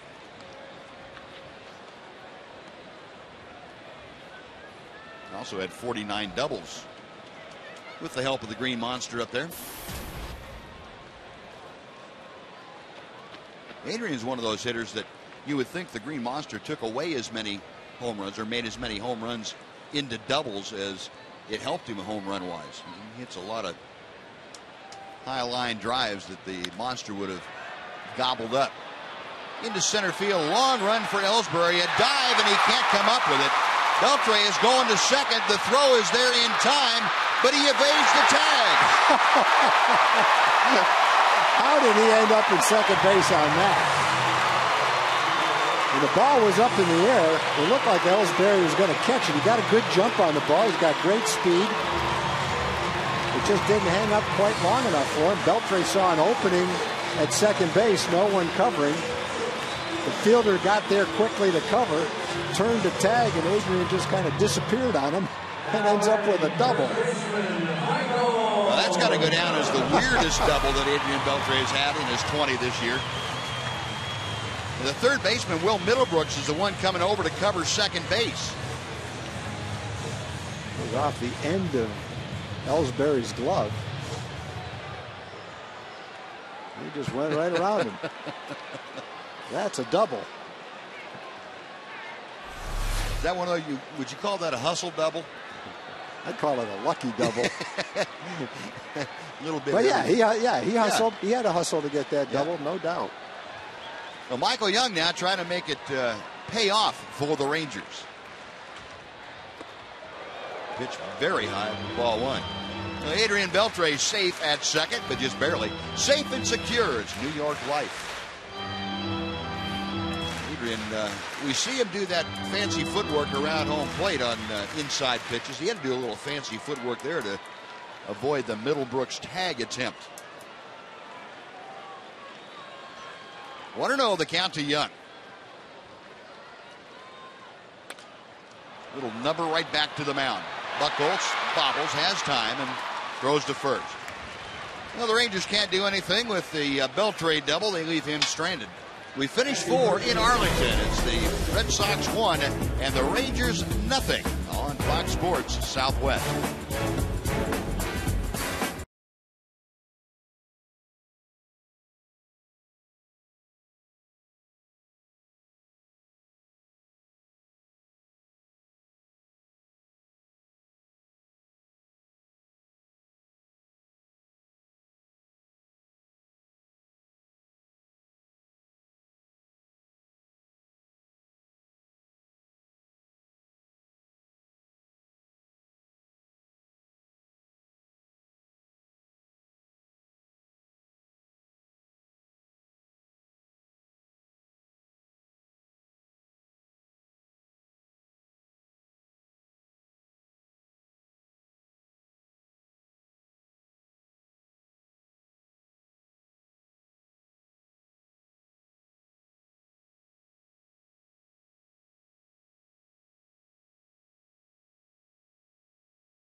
And a Ranger manager from 85-92. Who was the Ranger manager before and after Bobby Valentine, and Doug Rader, the manager prior to Bobby Valentine's arrival. Toby Harrah took over after Bobby Valentine departed. Glad to have you along as we head to the top of the fifth inning, and it'll be the top of the order. Jacoby Ellsbury to face the left-hander Martin Perez. And we'd also like to welcome in once again Mark McLemore, co-host of Rangers Live before and after every Ranger game on Fox Sports Southwest. Thanks for stopping by, Mac. Appreciate it. Anytime, every night. Getting to be a habit, isn't it? It is. Yeah. Good stuff. Good stuff. You like what you see from Martin Perez? I really do. I really do. Elvis handles that fisted roller out there. That's one away. Yeah, what I've been seeing tonight is he's keeping the ball down. He's down in the zone. When he misses, it's down in the zone. He's not missing up in the zone. And Buzz, you know this. We all know this. That if you're going to miss, you want to miss down. You want to miss out of the zone. You don't want to miss up in the zone because those become souvenirs. Mike Maddox doesn't take a whole lot of credit for what's gone on because he hasn't worked with Martin all that much, but he likes what he's seen too. He's a very teachable young man. The bunt down the third baseline. Beltre off balance throw right on. Play. Does anybody else make that play? I know. I'm letting that ball go foul. That's the best play that I have right there. Wow. The angle that he had to throw that ball to first base. First of all, what a great bump by Siriaco. The ball almost hits him in the chest. Somehow he gets what looked like a perfect bunt down. My goodness. Adrian turned it into an out. I don't know if there is anybody in either league that can make that play from there. Yeah. Get that much on the throw. Yeah, not with that much arm strength from down there. Wow. My goodness.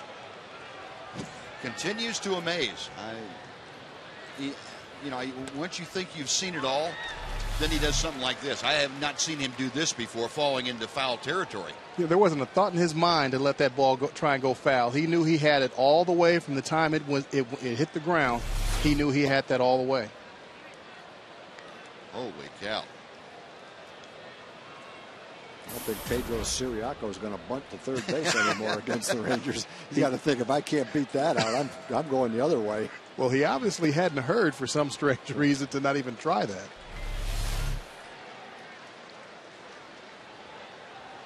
Wow.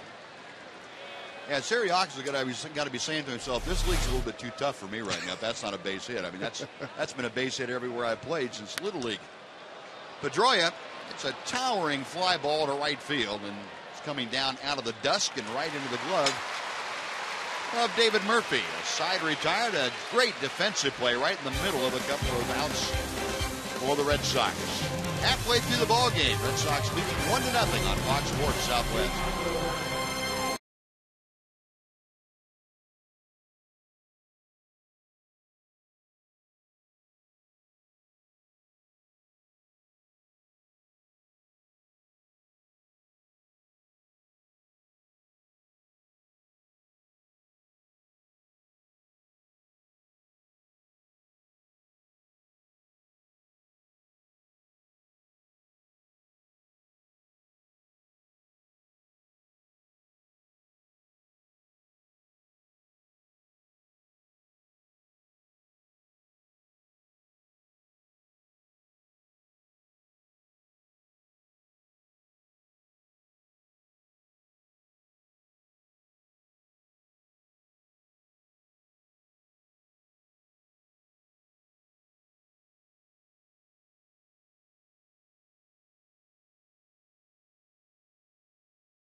next Tuesday and sign up to be a Whataburger What-A fan. Don't miss this chance to win great prizes and meet one of your Texas Rangers at Whataburger. Be over there on Hugh and Ben Road in Fort Worth. Stop by and say hello to Alberto. Now the Rangers come to bat in the bottom of the 5th inning, trailing 1-0. It'll be Nelson Cruz, David Murphy, and Mike Napoli. First 3 Rangers to do this swinging against Clay Buchholz.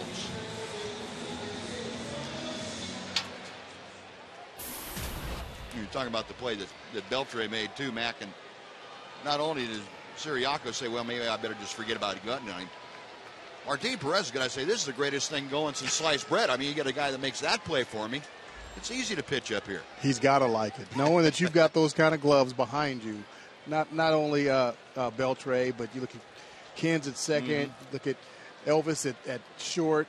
Knowing that you've got that kind of defense behind you, it has to make it easier for a pitcher. Yep. Cruz, a ground ball to the right side, his first time up, and he takes it low and away. It's 2 balls and no strikes. Clay Buchholz at 54 pitches for the evening. 31 of them strikes, so not a particularly great strike-to-ball ratio. And another chopper to first. Yep. That is the 4th out. Gonzalez to Buchholz over there.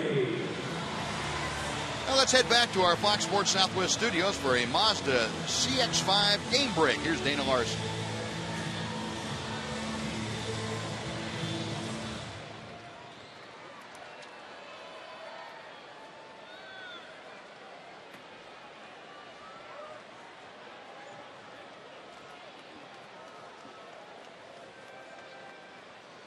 All right, Dana. That's going to be a fine in pitcher's court. I think Cliff Lee started to see some rumors that they were talking about him in a trade. Wanted to take care of that. Cough up 4 home runs. Yeah, I think he's taking care of that. Right, it's all over now, yeah. Oh. Yeah, you got a week to go. A week from today, that trading deadline. Think there's going to be any more movement? Are you surprised, first of all, that there hasn't been more movement already, or are you not surprised? I'm not surprised. I think there are so many teams with the new playoff format with the extra wild card. I think there are so many teams that are still in it and feel that they have an opportunity to win. They're not going to start, trading those pieces that they would normally trade around this time, depending on where they are in the standings. David Murphy to right center field and hit well. It's off the wall. Playing the carom is Ellsbury, is steaming into second base with his 2nd straight hit. Is David Murphy. This a rifle double off the Snapple sign in front of the Ranger bullpen. Well, there haven't been a lot of balls hit hard off Buchholz, but David Murphy's lit him up twice. Had a line shot up the middle, hit extremely hard, and then reached out and stroked this double off the good part of the bat to right center field. But David has definitely solved Buchholz tonight. Yeah, Murphy is now 8 for 11 in his career against Clay Buchholz. That double counts the same as Adrian's double. Same thing. That's true. Don't get style points. Now Mike Napoli trying to get the Rangers at least even. And he takes that big breaking ball that hangs inside. Knapp grounded into a double play his first time to the plate. Looked like he pulled up a little bit short of first base, and apparently he's all right. Stayed in the ball game and hasn't shown any ill effects. Up there now with an opportunity to tie this ball game with a base hit, or thought I had it timed right. Out of play to the right. And timed that just as he hit the ball out in right field. I think Knapp fouled 3 or 4 balls off last night the exact same way. Fastballs up down the right field line like that. Fouled 2 of them off right before he hit the home run to left field.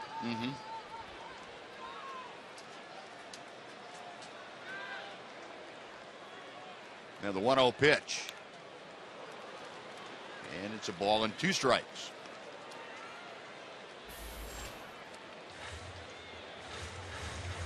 We had Nolan on earlier, Mac, and talked to him about, if things had changed a little bit in their conversations leading up to the trade deadline because of the injury problems that the starting staff had.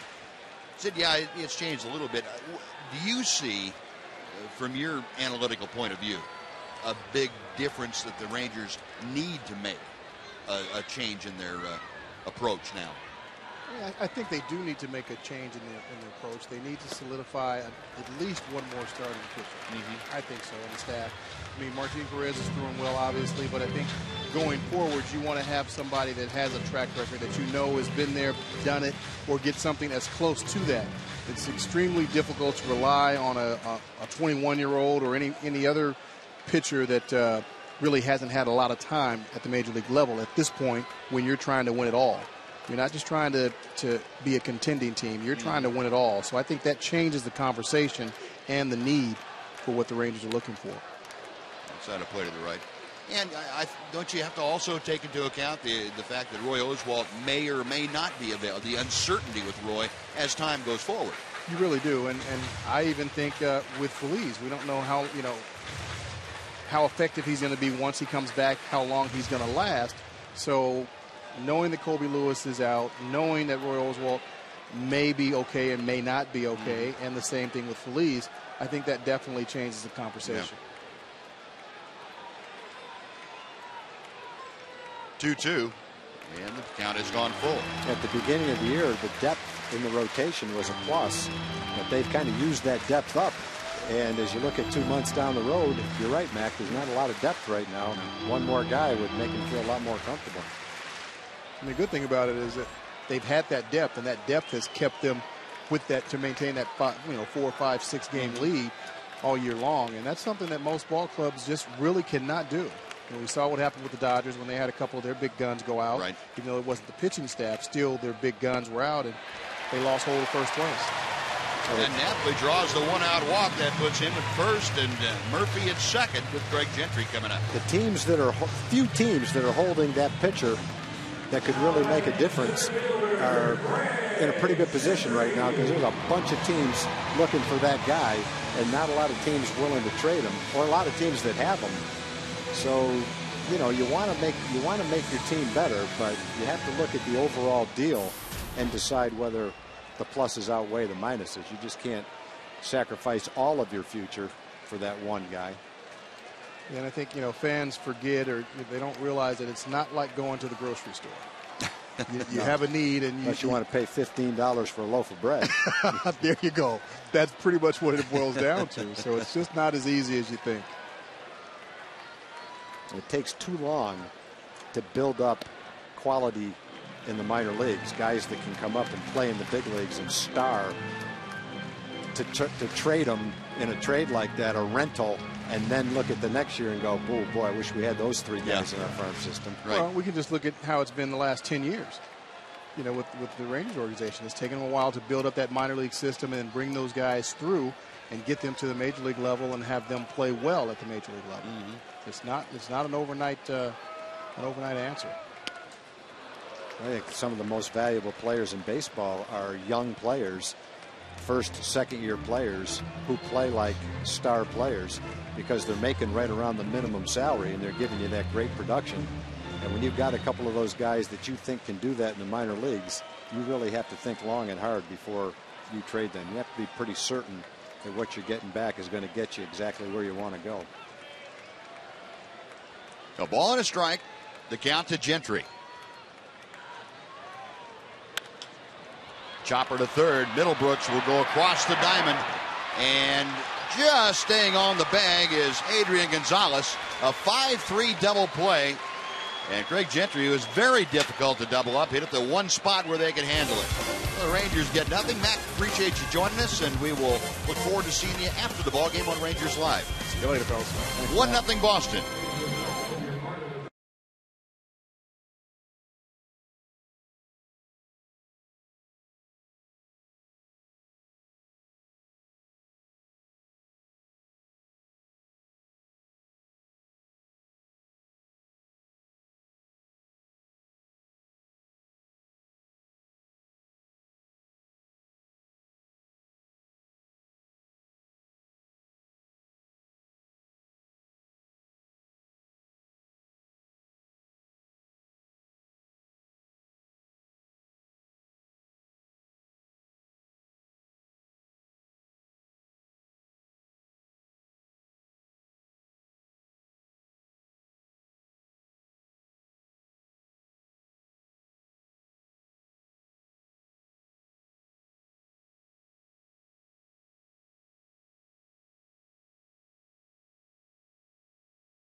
Thursday Ranger games in the upper or lower reserve. You'll save up to 50% on 4 tickets, hot dogs, and Cokes. Plus, you get 2 Kids Zones wristbands and 1 souvenir program.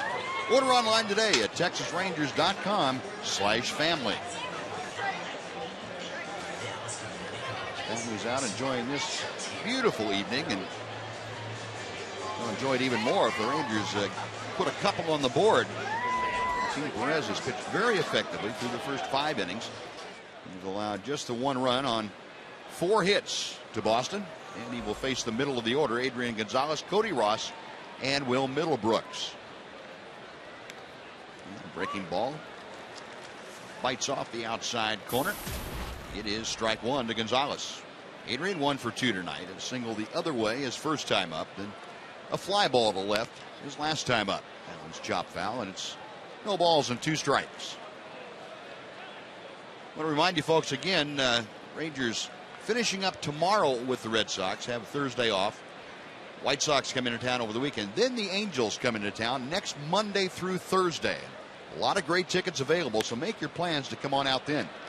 Little looping pop-up that Adrian, or I should say that Elvis is able to back up on. Beltre standing over there at third applauding. And Elvis able to handle that pop-up by Gonzalez, 1 away. Very nice pitches right there to a good hitter. Got that fastball up and in and jammed him.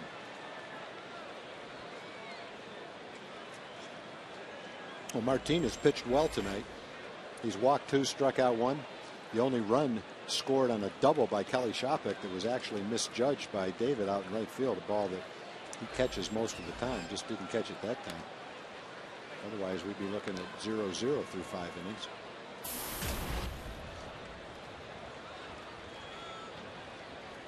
Cody Ross, that walk that he drew to start off the 4th inning is what set up the lone run of the game. Big swing and a miss here. It's 1 ball and 1 strike.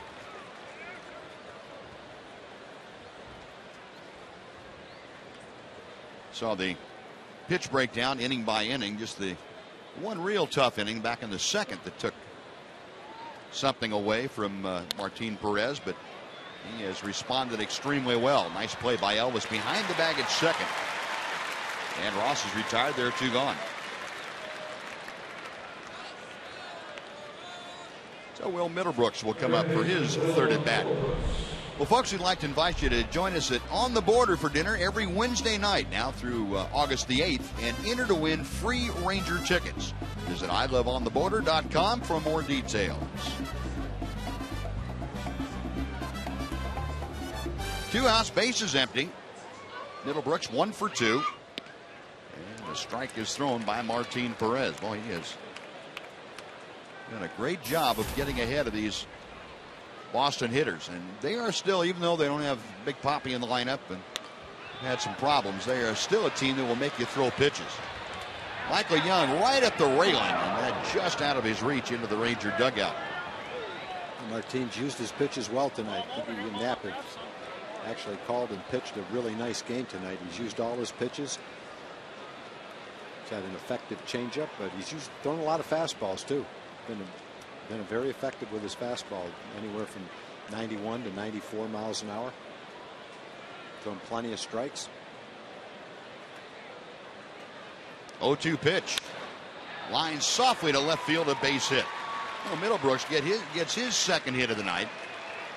He will hang on after a big turn at first. A 2-out single puts him aboard for Carl Crawford. The first time up, he was way out in front of a changeup and hit a little ground ball between 2nd and 3rd. That time he was out in front of a curveball, hit it off the end of the bat, looped a little soft line drive into left field.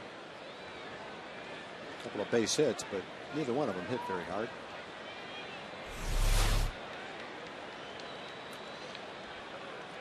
Carl Crawford an 0 for goal this evening, 0 for 2 to be exact. Ground out, strikeout. And he looks at strike 1 on the outside corner.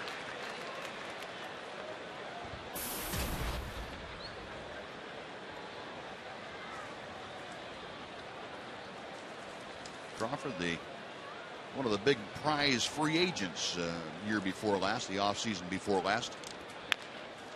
Chops that one foul, and he's now down in an 0-2 hole. Alexi Ogando loosening in the Ranger bullpen.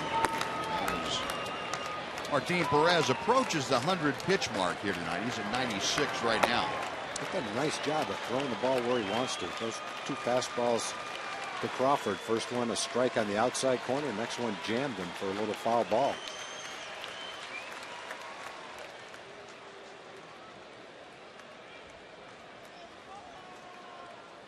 Middlebrooks the runner at first. Crawford at the plate. This is Carl's 8th game back from the disabled list. 0-2 pitch. And nice. What was that? He called a balk on him? Must have. Apparently. I didn't see him. I didn't see anyone call it. Must have been. So Middlebrooks to second base. Ron Washington isn't perplexed. He must have understood exactly what was called.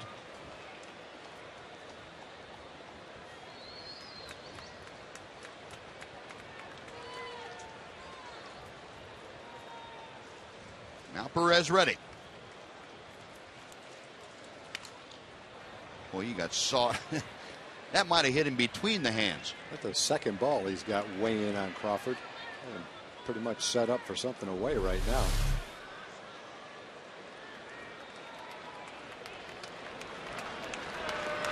That was the pitch they called a balk on, and what happened is Perez never really came to a full stop. Just kind of slid his hands down his front, and you have to come to a definite stop, or the umpires will call a balk on you. And then, remember the year they made you stop for a second? Yeah. They called all those balks in spring training. Bobby Witt got called for about 20 balks in spring training.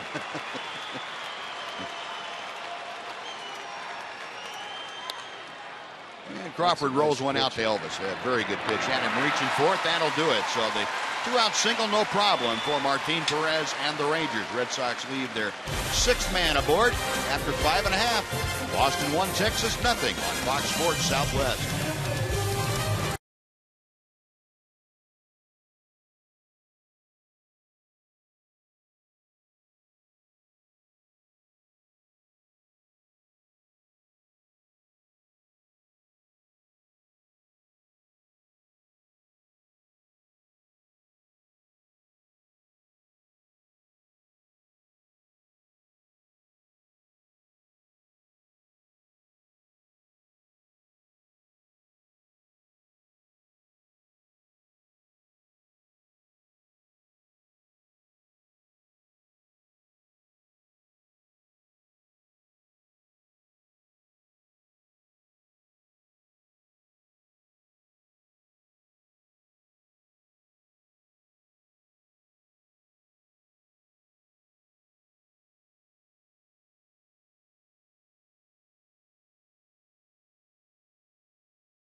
Sonic Slam Inning, brought to you by Sonic. Tonight's jackpot is worth $100 and dinner for 2 at Sonic Drive-In.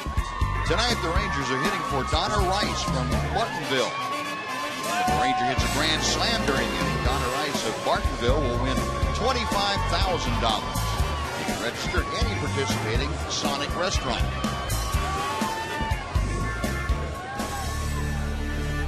And the Rangers need to wake the crowd up a little bit, give them something to cheer about.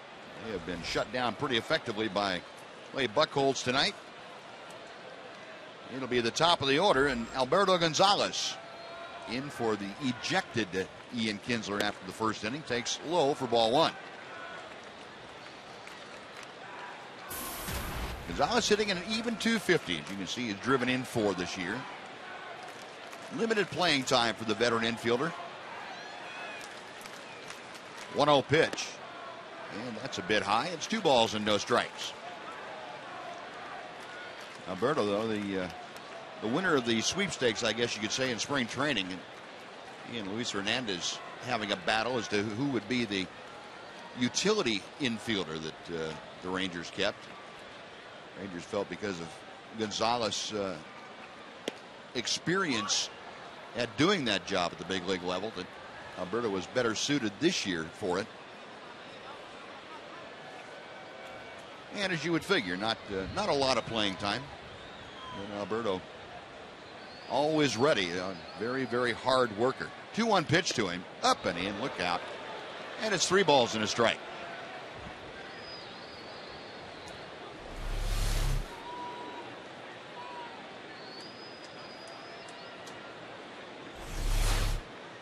Clay Buchholz exhibiting some of that movement. That was a little more in the wrong direction than he wanted, however. The 3-1 pitch. That's out of play to the right. Borderline pitch right there. Might have been ball 4.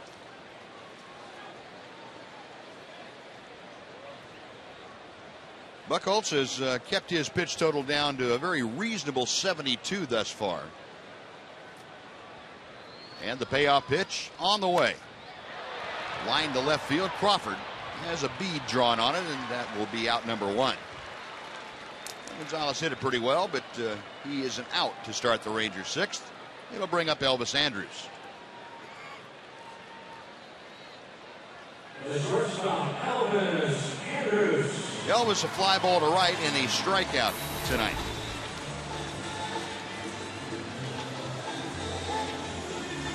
With Elvis at the plate, Will Middlebrooks, the third baseman, will play even with the bag and then creep in a step or so. Just respecting Elvis's ability to bunt. Rangers trying to get base runners. They trail 1-0. First pitch from Buchholz is a little bit high for ball 1.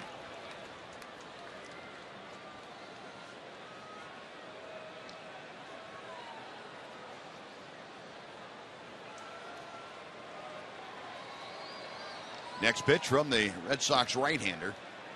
That's low and inside. 2 balls and no strikes. So Buchholz, as has been his pattern most of the night, not getting ahead of many hitters early, but he has the ability to throw that good moving fastball and the breaking ball at virtually any count.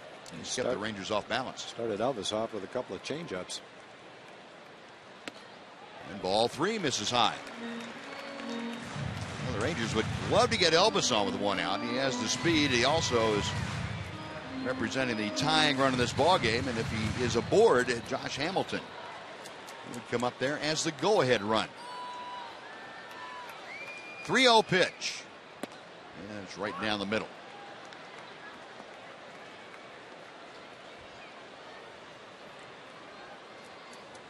Here's Josh getting himself ready in the on-deck circle. Buchholz okays the sign. The 3-1 pitch to Elvis. That's a strike at the knees. A delayed call by Chris Guccione. And Elvis has been a step or 2 toward first. Has to retrace his steps. Looked like a low strike. Let's see if it was. No, that ball's a strike. Same pitch that Aviles took on 3-1. In fact, Aviles did the same thing. Stepped out of the box going toward first, got called back. Pitch was in the exact same spot. And the payoff pitch to Elvis. High fastball, and he fouled it straight back.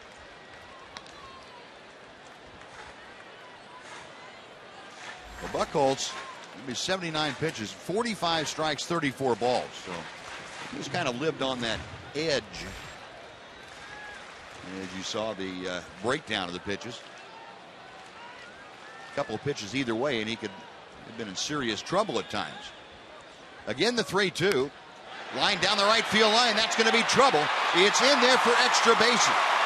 Ross plays the carom. At second is Elvis. He'll stay there with a 1-out opposite field double. And Josh Hamilton coming up. That's a third straight inning that the Rangers have had a double. Beltre, Murphy, and now Elvis. See if they can get the recipe for a run right here.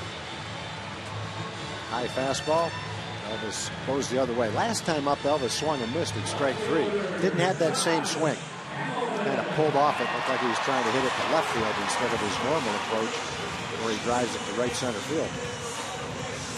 He went back to his successful approach right there. Seen that all season long from Elvis. And now with a tying run at second and 1 out, Josh Hamilton up there, and the Red Sox are going to pitch to him apparently. They have the overshift on. First pitch to Hamilton all the way to the backstop. And down to third base goes Elvis. He is the tying run now, just 90 feet away with 1 out. Well, I guess that's one of the risks when you say pitch to Hamilton, but don't give him anything good to hit. Keep the ball out of the strike zone. That one was so far out of the strike zone that Shoppach couldn't catch it.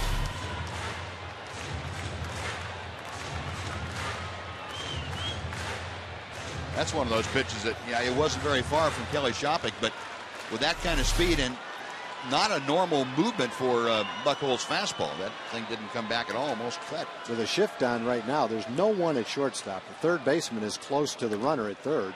Hamilton, a little roller up the middle. The throw was almost coming to the plate, but Aviles thought better of it, threw Hamilton out. Elvis scores, and we are tied at 1. And Josh Hamilton with his 81st RBI of the year, and a pretty doggone good at bat to get a ball in play that gets the run scored. Yeah, it wasn't hit very hard. Buchholz jammed him with a fastball, and he just barely got it by Buchholz. If the ball doesn't get by Buchholz, it's not a run. And Aviles thought had a second thought about throwing home. Probably made the right decision. I don't think he was going to throw Elvis out. Buchholz jammed Josh with that fastball, but with the infield back on the right side, it scored a run. No one was at shortstop. All the infielders, first, second, and short, were on the right side of second base, and the third baseman was right near the bag. So a double, a wild pitch, and a ground out. The Rangers have tied the game, and here's Adrian Beltre. He takes low and outside for ball 1. Oh, big wild pitch right there. Yes, it was. Elvis, by the way, extending his hitting streak now to 12 straight ball games.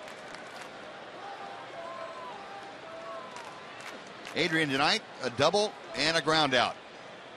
And ball 2 is low.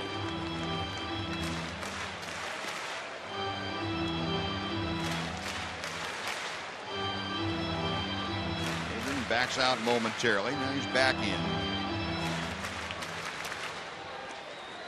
1 for 7 lifetime against Clay Buchholz. Here's Adrian Beltre. 2-0 pitch. Adrian lifting his arms up to allow that to go by, and it's 2-1.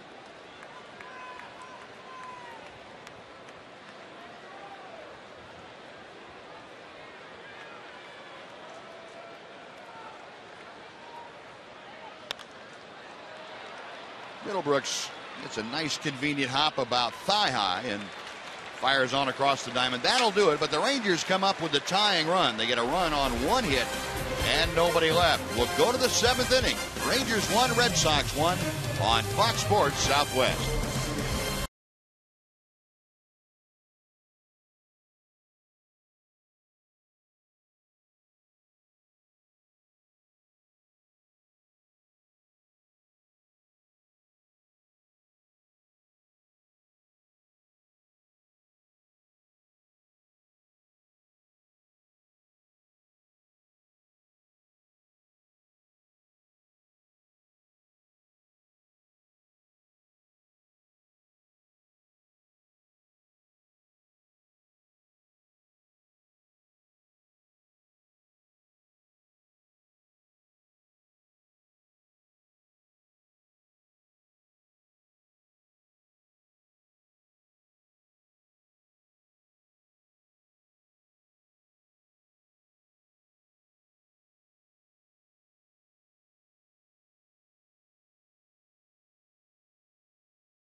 Texas Rangers baseball on Fox Sports Southwest is brought to you by your Texas Ford dealer. Head to the Texas Ford dealer and drive the best in Texas. And by AT&T, the nation's largest 4G network. AT&T, rethink possible. The Ranger crowd, the Ranger faithful, watching the ball game. Every vantage point possible in the ballpark and surrounding areas. They have seen the Rangers come back and tie the ball game at 1 apiece. We will head to the 7th inning, and Alexi Ogando has come out of the Ranger bullpen to take over for Martin Perez. That was a nice job by Perez. 1 run in 6 innings. I think with Scott Feldman, you said last night if he could go 7 innings, give up 1 run, you'd call that an excellent outing. And for Martin Perez, hadn't pitched in a couple of weeks. Same is true. 6 innings, 1 run, excellent outing. So it's a battle for the Ranger bullpen to win or lose. Kelly Shopik starting things off against what has been an inconsistent Alexi Ogando. Up and down a bit since coming back off the disabled list. There's a swing and a miss at a 96-mile-an-hour fastball. Nothing inconsistent about that. It's 1-1. Say inconsistent is just Alexi has been different people the last few times out since he came off the disabled list. He had great command at times and very poor. And there's a pretty good bat throw. That is a fair bat. That might be the longest in fair territory all year. That might be Josh. Yep. Yeah, Josh has pulled most of his foul. That one got down there. What's that, about 150 feet, 160 feet? That's a long one there. Beltre is going to catch it with his glove. He probably would and throw him out at the same time, I'm sure. The other thing that's noticeable is Josh hasn't thrown his bat in a long time. You're right. He's made some kind of an adjustment because they were going out of his hand at the rate of about 1 a game for a couple of weeks. 1-2, the count to Shopik. Got him swinging. High heat at 98. And the octane number got up there on Kelly a little bit quickly. 1 out. Shopik now has struck out 43 times in 109 at bats. When he puts the ball in play, he's about a 500 hitter. Now, that last pitch to him at 98 where it was, not many people are going to get on top of that and do anything with it anyway. But, Michael Vila's finding the same problem with that 97-mile-an-hour fastball. Ogando on Saturday against the Angels came on and worked an inning and had 2 strikeouts, gave up nothing else. And then on Sunday, it was a different story. Worked a third of an inning, gave up 4 hits and 2 runs. They turned the heat around that day, boy. Those weren't cheap hits either. Those were right on the sweet spot of the bat. And he was throwing hard. Maybe not great location, but yeah, they turned it around that day. Don't see him get hit like that very often. Chopper foul outside third, and the count moves to a ball and 2 strikes. Now the Ford leaderboard. Take a look at the bullpen ERA leaders in the major leagues this season. Rangers right down there, 5th in all of baseball at 307. Pitch foul back to the screen. It's still a ball and 2 strikes to Aviles.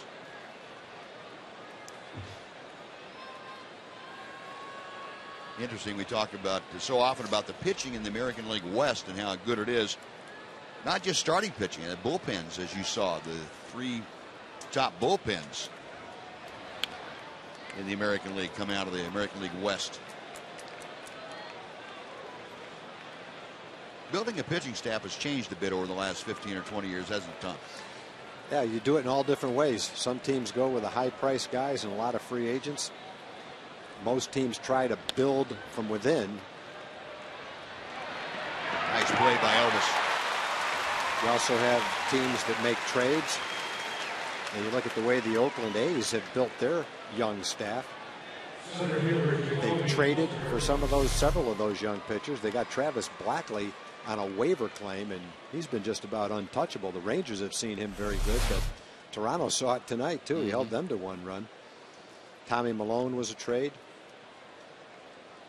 So they've done a great job of doing it that way. And it used to be, if you had a good bullpen, it was usually the product of having great starting pitching. It seemed like the starting pitching came first, and now some teams anyway, if not the majority of them, are starting to build the bullpen along with the starting rotation, where you get bullpen pieces as they become available, or develop them as right alongside the starting pitching, almost as equals. Well, if you have a young staff, then you have to have a bullpen to go along with it if you want to win, because for the most part, at the end of the season, they're not going to be a staff that averages 190 or 210 innings. They're going to be down in innings. They're not going to pitch deep into a lot of ball games, and you're going to need the bullpen to save what they started. The thing with the Oakland A's starters is those guys don't throw a lot of pitches because they throw so many strikes, and they're not 5 or 6 inning starters, even though they're very young. They can pitch 7 or 8 innings and throw less than 100 pitches. Right.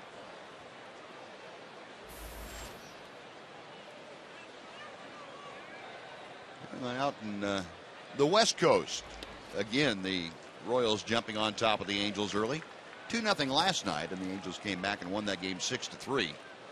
And 2-0 early tonight. Here it's a 1-1 game. The Rangers would come back to tie it up. 3 balls, 1 strike to count to Jacoby Ellsbury. Ellsbury 1 for 3, facing Ogando for the first time. And he looks at a strike to fill the count. Ogando on to start this 7th inning. He places Martin Perez, who worked 6 innings, 5 hits, a run, with 2 walks and 1 strikeout. Very, very good effort by the 21-year-old left-hander. Payoff pitch to Ellsbury. Hit high in the air to right field. David Murphy. Plenty of time to get over there. And makes the catch. That will do it. So Alexi has a 1-2-3-7. We'll take the stretch at Rangers Ballpark in Arlington. The Rangers won, the Red Sox won on Fox Sports Southwest.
Tied at 1 apiece as we head to the bottom of the 7th, and Texas with some recent success over Boston, going 21-9 since 2009, including 5 of the last 6. I asked Michael Young if there was anything to the recent dominance. No, for one, when we're playing a team like that with a lot of talent, you got to come ready to play. So I think that anytime we play the Red Sox, we know that we have a tough game on our hands. They have good starters, good bullpen. A lot of offense up and down their lineup, and for us, we have to make sure that we go out ready to play. So I think as far as the results go, it's been one of those kind of fluky things that kind of go in cycles. But like I said, when the game starts, we know we have to be ready to play. And it does appear they have another tough one on their hands tonight. 1-1 in the bottom of the 7th, guys. Thanks, Em. And it's amazing how Michael Young can do an interview and then lead off an inning. He's up there right now. He takes ball 1. Michael, multi-talented, multitasking. 0 for 2 tonight. A couple of ground outs. Clay Buchholz back to work here in the bottom of the 7th inning, and hits the outside corner. It's 1-1.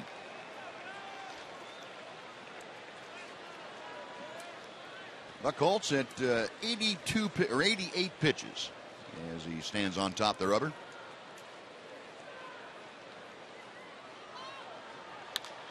Ground ball flagged down by the very athletic big man from Nederland, Texas. Buchholz throws on to first base.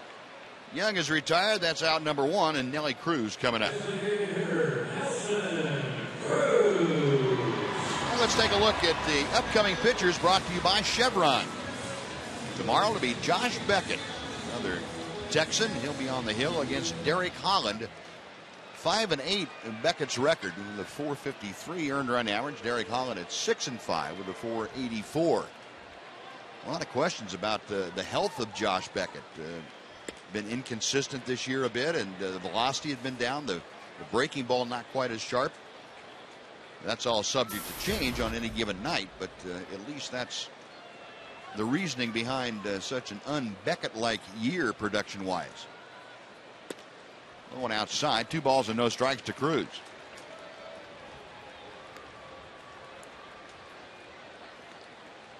Leonis Martin and company checking out the at-bat for Nelly Cruz.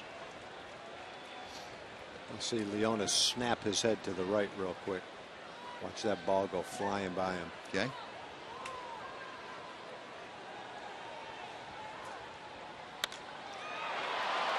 To center field. That's going to hang up just enough for Jacoby Ellsbury to make the play. That's out number 2, and he didn't miss that by much. Yeah, he's had a couple of pitches to hit tonight, just hadn't connected. And let's head back for one more game break to our Fox Southwest studios with Dana Larson. Dana?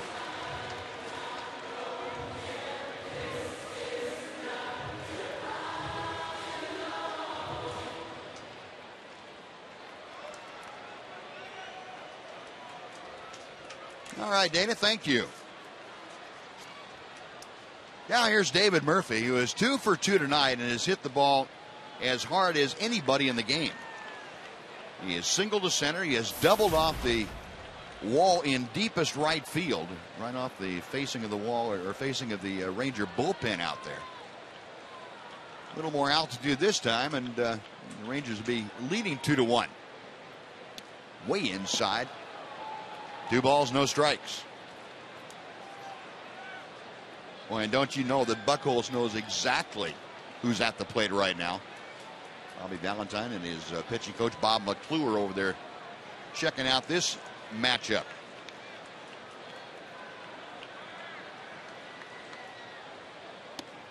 And ball 3 misses low and inside. Give him the green light here? I would. With the success he's had against Buchholz? You know, 2 outs. It's different if you're leading off an inning or maybe only 1 out. But with 2 outs, you got to go for it right here. 3-0 coming. Outside corner. Pretty good 3-0 pitch. Yeah, even if you were swinging, you wouldn't swing at that pitch. You'd be looking for one that you could pull. That's kind of an automatic call on a 3-0 pitch. Really wasn't that close to being a strike. And that would be a tough pitch to pull out there. I guess so. You need a fungo bat. Now Buchholz with the 3-1. And that is outside. Ball 4, David Murphy. Draws the 2-out walk. It'll bring up Mike Napoli. Well, David Murphy aboard all 3 times tonight. That's just the second walk issued by Buchholz. The man coming to home plate drew the first one his last time up. Mike Napoli with a 1-out walk in the 5th inning. That was when the Rangers had 2 aboard and 1 out. And then Craig Gentry bounced into a corner-to-corner double play. And Knapp hit the ball pretty hard in the 3rd inning when he hit into a double play. Hit a sharply hit ground ball. Looked like it might sneak into left field, but Aviles did a nice job of backhanding it and turning the double play.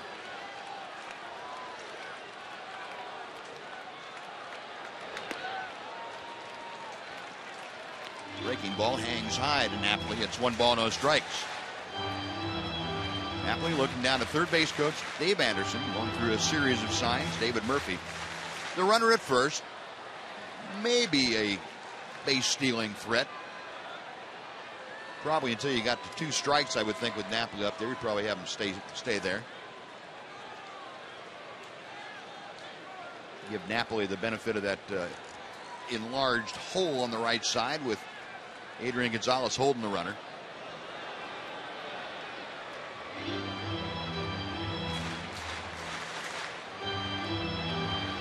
Well, you get a close-up of Napoli when he's at the plate like that. You can see the wheels turning. A guy that's been in and out of a slump. He's, instead of just somebody that's just reacting to what he sees, he's thinking about it and hopefully thinking the right thing. I think the best advice that Knapp has gotten came from Ron Washington when he said, hey, look, we believe in you. Just relax. There you go. Just take a deep breath, let the tension out of your arms, and let it all happen. He's gotten ahead of Clay Buchholz here. 2 balls and no strikes.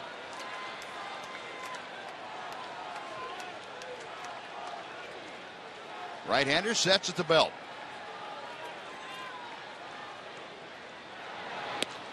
Check swing. Pretty good pitch on the outside corner. That cut fastball that you were talking about. Yeah, that very good pitch right there, 2-0. I think it's a good job by Knapp not to swing at it, too, because if you swing at it, you're going to hit it right off the end of the bat. And that's probably the pitch that right-hand hitters have cued to first base 4 times today. And 4 3-1 outs by right-hand hitters. Now the 2-1 pitch coming from Buchholz. Tied him up and in with that fastball, and the count's even at 2-2.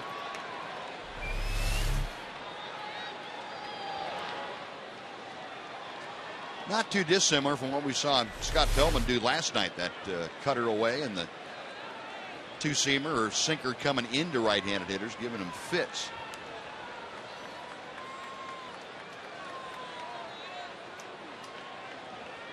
Murphy expanding his lead by about a half a step at first.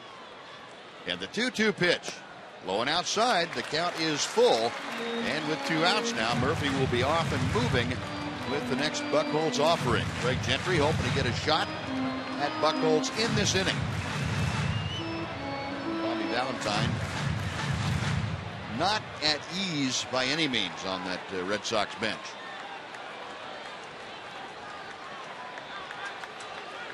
Try one right in the middle there. Put everywhere around the strike zone. I tried to hit one right in the middle of that strike zone.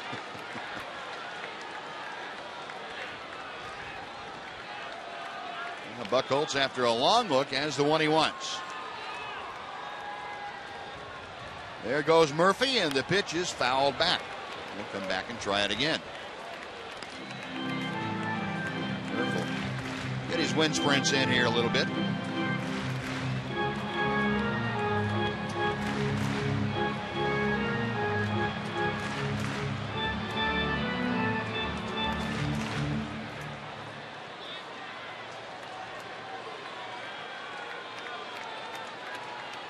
Napoli as prepared as he can possibly be right now, trying to let those arms relax.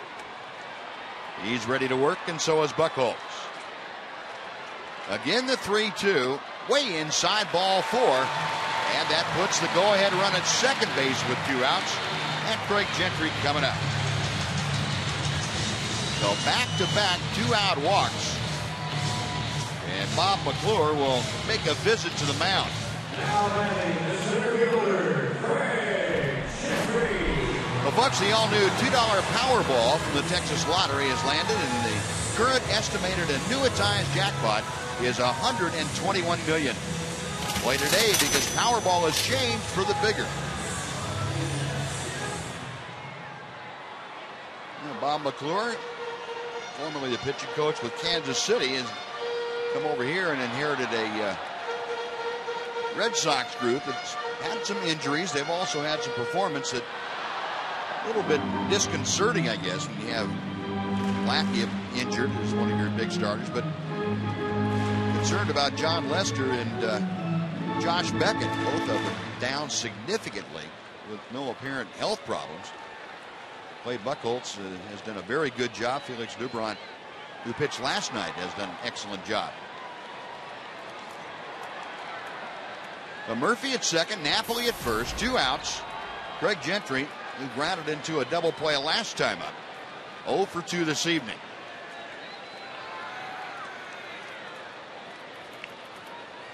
Buchholz checking the runners and the first pitch. Skied to right center field. Not very deep. Play for Cody Ross coming on. He makes the catch, and that'll do it. A pair of back-to-back walks with 2 outs. Left stranded. We'll move to the 8th inning. Rangers 1, Red Sox 1 on Fox Sports Southwest.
Southwest is brought to you by Ace Cash Express, earning your trust since 1968. And by the Jack in the Box. Get the All-American Jack Combo, a no-nonsense burger, fries, and a drink for only $4.99 plus tax. We head to the 8th inning. 41,237 on hand here tonight. And we will now see the third Ranger pitcher employed by Ron Washington take the mound, and that's the veteran right-hander Mike Adams. Well, Lexi came in and took care of the 7th inning pretty easily. 3 up, 3 down with a strikeout. Now Mike's job is to come in and do the same thing in the 8th inning. Face the middle of the order, though, 2, 3, and 4.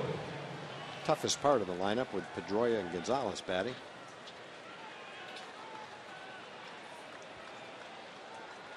Well, Mike Adams will, first of all, face the designated hitter, Pedro Ciriaco. Ciriaco out on the best defensive play of the night last time as he bunted down the third baseline, and Adrian Beltre made just an incredible play. Bare hand and threw from down south to throw him out. First ball swing, fouls one away to the left. It's 0-1.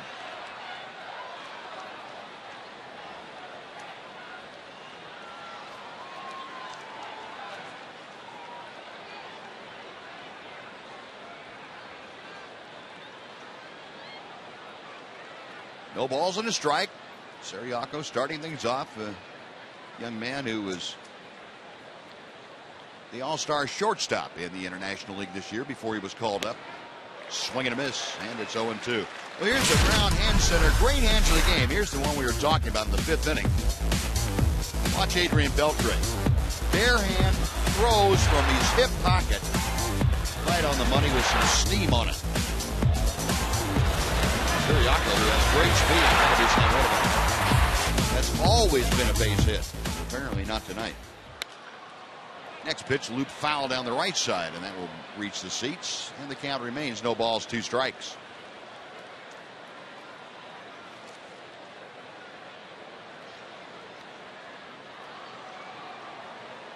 Ciriaco, at the time of his call-up on the 6th of July, was 10th in the International League with a .301 average.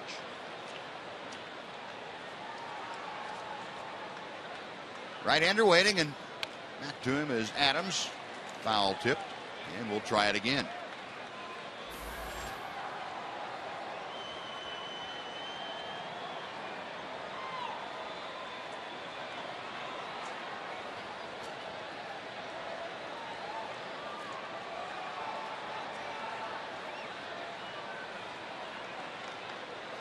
Adams okays Napoli's sign. Lunging little pop-up. This will stay in play for Michael Young at first. Just onto the warning track. And Zuriaco is out number 1. Second baseman Desmond Pedroia. Well, folks, to celebrate 40 years of baseball in the Metroplex, Metro PCS is giving away 40 Samsung 4G LTE phones. Enter to win at all participating locations. Metro PCS, wireless for all.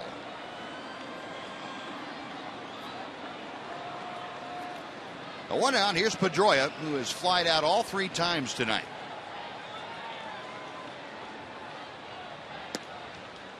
And ball 1 from Adams is just a little bit low.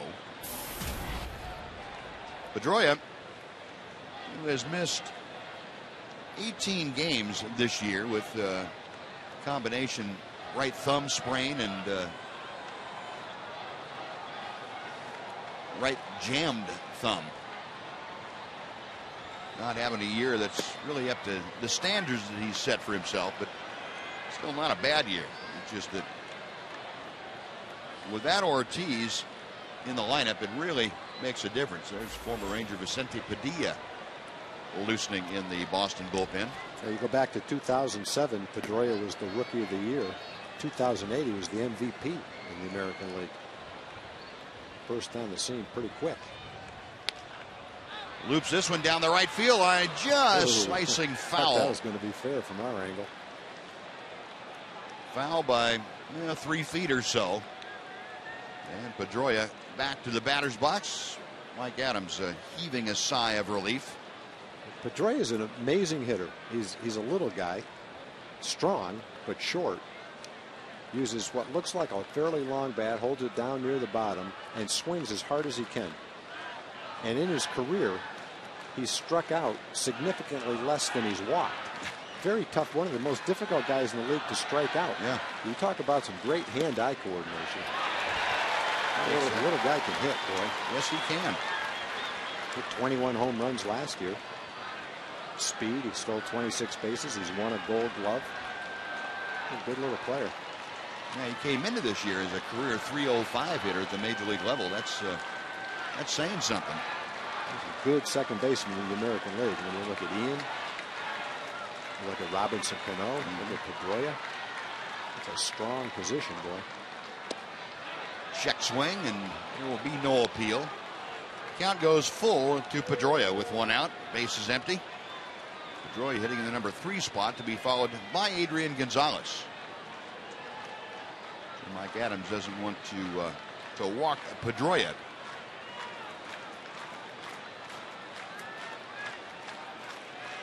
Not with Gonzalez following. Payoff pitch. And that will reach the seats down the right field line.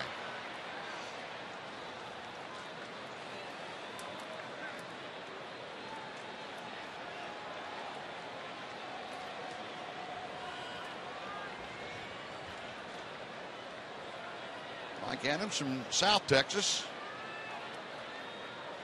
by the Corpus Christi area, and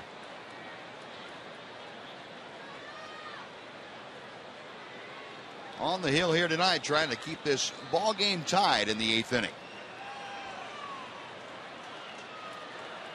Right-handers ready again. The payoff pitch. Looping line drive right out to Elvis Andrews. A good pitch by Mike Adams, able to get that ball in on Pedroia a bit. Jammed him for a soft line drive. That's out number 2. You're going to watch the movement of this pitch. Take it right in off the fist. Ends up right on the inside corner.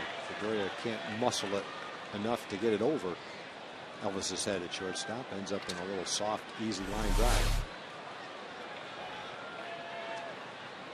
Now Mike Adams will face a former teammate of his, Adrian Gonzalez.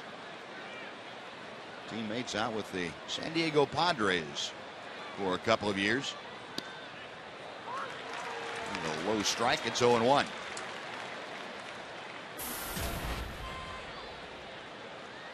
Adrian 1 for 3 tonight. That single came back in the 2nd inning.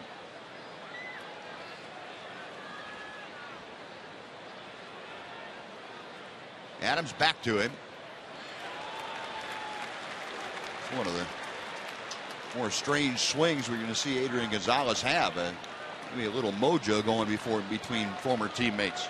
Well, Mike throws so many fastballs and cutters at around 90 miles an hour that when he does throw a pitch like that, look like a changeup, the hitters haven't had a lot of chance to see it. They really fooled Gonzalez.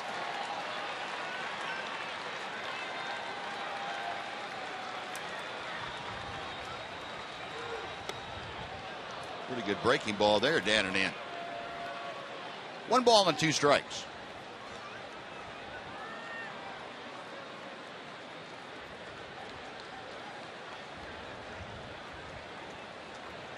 Mike Adams about ready to throw his 16th pitch of the inning. Nobody on, 2 out. A 1-1 ball game.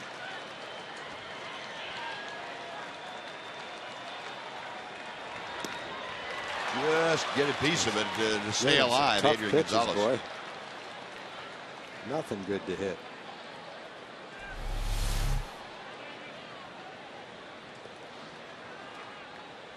Trying to backdoor that cutter. And almost got it in there.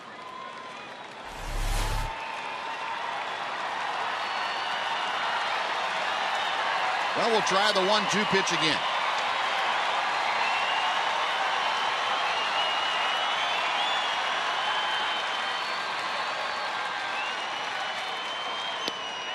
Call strike 3. What a pitch. Napoli knew it. Gonzalez knew it. Mike Adams knew it. A 1-2-3 inning for the big right-hander. Bottom of the 8th coming up. Rangers and Red Sox tied at 1.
Going on the ballpark, 1-1, Rangers and Red Sox. Buzz time for the Progressive fan of the game. We're in center field, standing room only.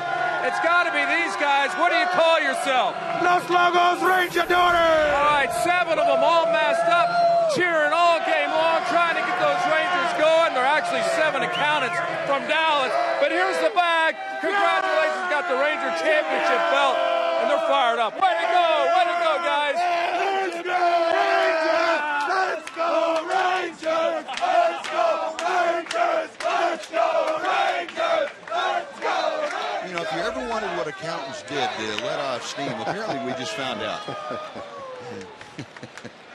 Vicente Padilla, former Ranger, is on the hill now, and he is facing Brandon Snyder, who is in to pinch hit for Alberto Gonzalez.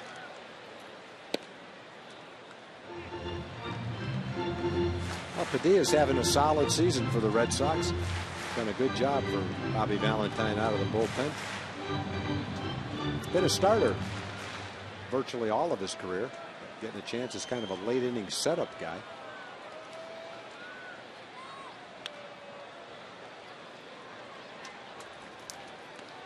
Brandon Snyder at the plate, who got the start in last night's ball game, went 1 for 3 in that Ranger win. Up there as a pinch hitter. Well, you would think that Snyder would remain in the game, probably take over at first, and Michael Young would move over to second. 1-2 the count as Padilla comes back to him and calls strike 3. Outside corner, knee high, and window shopping is Brandon Snyder. He is gone for out number 1. Good fastball by Padilla, comes back and just barely catches that outside corner. Good movement on that. Allowed it to come back and catch the outside corner. But 1 away, Padilla now will face Elvis Andrus. Elvis doubled and scored, and there's that looping 55-mile-an-hour curveball. It's varied from year to year with Padilla.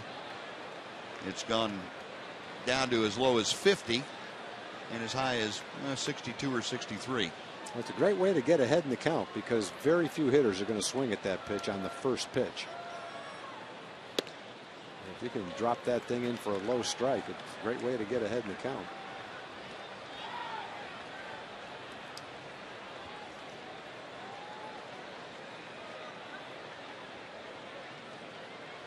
Padilla is with the Rangers from 2006 through the 2009 season.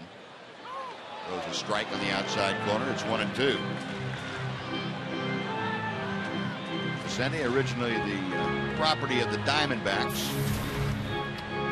made his major league debut in 1999. Spent time with the Phillies and with the Rangers. Went from Texas to the Dodgers for a couple years. Signed as a non-roster invitee with the Boston Red Sox. And he misses low and outside. It's 2-2 now to Elvis.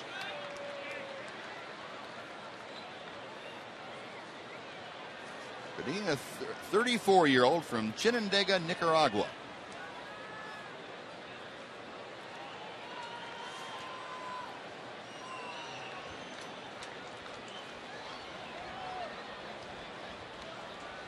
Elvis waiting, and the 2-2 pitch. He just gets a piece of it to stay alive. Padilla's got really good sinking action on his fastball. That last pitch, 93 miles an hour.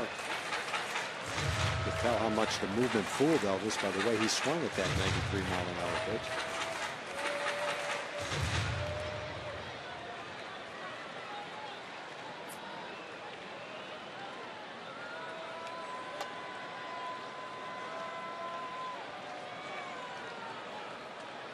Padilla okays the sign, the right-hander with the 2-2.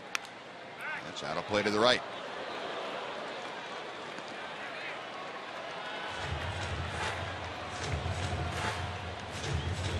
Vicente Padilla, who with the Rangers won 14 ball games in 2008, won 15 in 2006. He was a full-time starter for the ball club all the years he was here.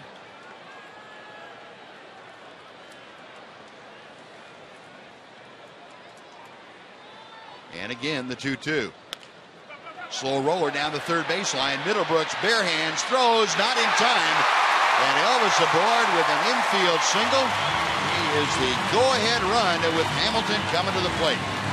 Well, when you see a ball like that, Middlebrooks did a decent job of fielding that ball with a bare hand and throwing to first. You get an idea how great Beltre is when you saw him make the play earlier in the game closer to home plate.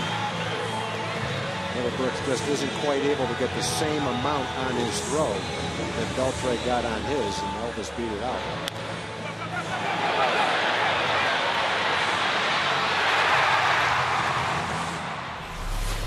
Well, Elvis, who is among the league leaders in infield hits, that's his 23rd of the year. He's aboard again, representing the go-ahead run. And Josh Hamilton at the plate had an RBI on a ground out last time up. Way inside for ball one.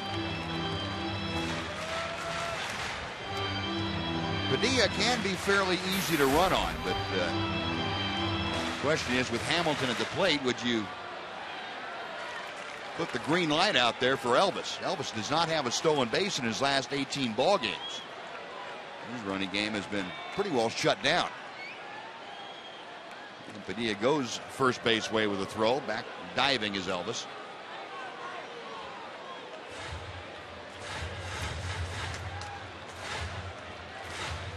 And with Andrus at first, the Red Sox can't use the extreme overshift. They still have two players on the third base side of the infield. You have Aviles and Middlebrooks. And Hamilton turns on one and yanks it well foul down the right field line. Out in front. So that Padilla offering just a tad.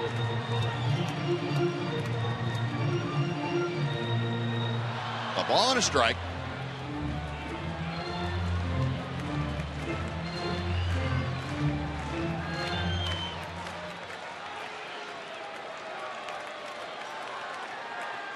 Elvis trying to get in Vicente's head a little bit.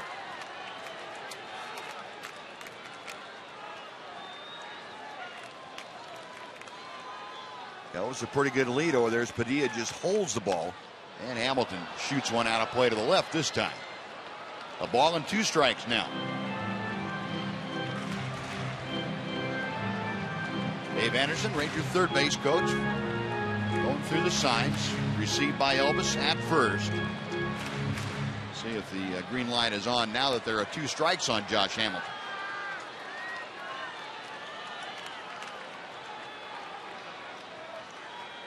Padilla okays the sign. Long hold. And the pitch to Josh, and he just spoiled a pretty good tailing fastball away. It's still a ball and 2 strikes.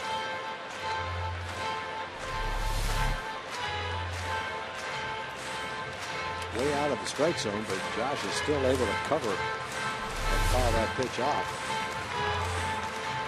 With Padilla, you're going to go out of your way not to throw a strike right here, that's for sure. Way ahead in the count, 1-2.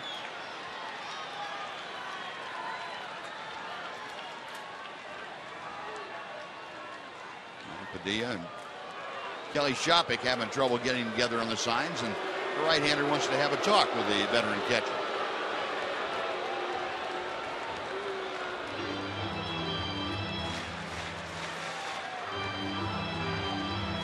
Outfield plays Josh just about straight away and very deep.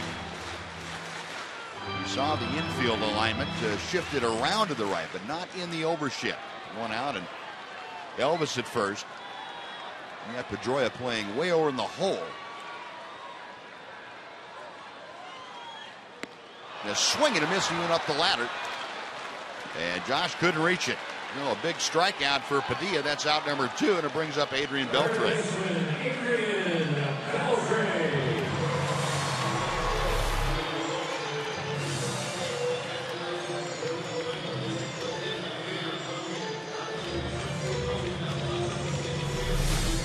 Product of throwing away and making Josh kind of lean out there to protect the outside corner.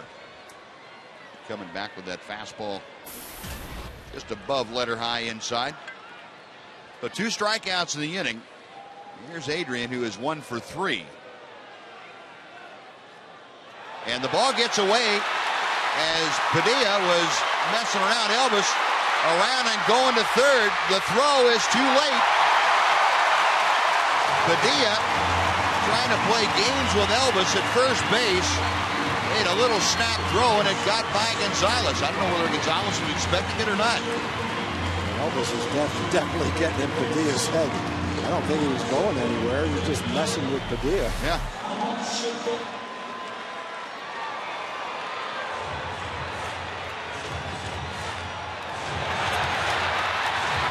Padilla was going to trip him, but even if Gonzalez caught that ball, Elvis was still skating around the bag. Kind of a wasted throw. No wonder Gonzalez wasn't ready for it. Elvis hadn't even taken a lead yet. Yeah. A lot of different ways to score now from third base. Oh, and Adrian going after a high fastball and fouled it straight back.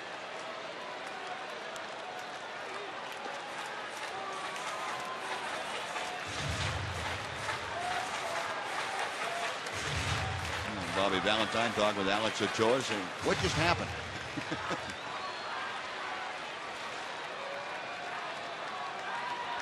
Well, Elvis 90 feet away now with the go-ahead run. And a late swing and a miss. It's 0-2 to Beltre.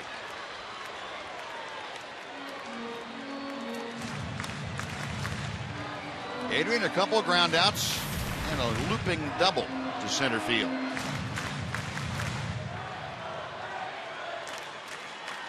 With runners in scoring position, up over 300.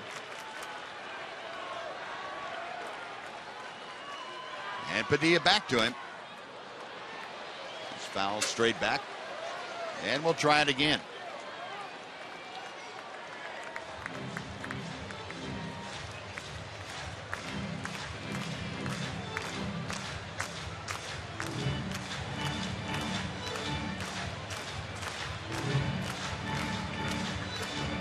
Padilla rubbing up that new baseball, taking a little walk behind the mound. And Beltre trying to figure out a way to get Elvis home from third with 2 outs. A 1-1 ball game, hits even at 5. The 0-2 pitch. Hitting up above the shoulders, knocked his helmet off.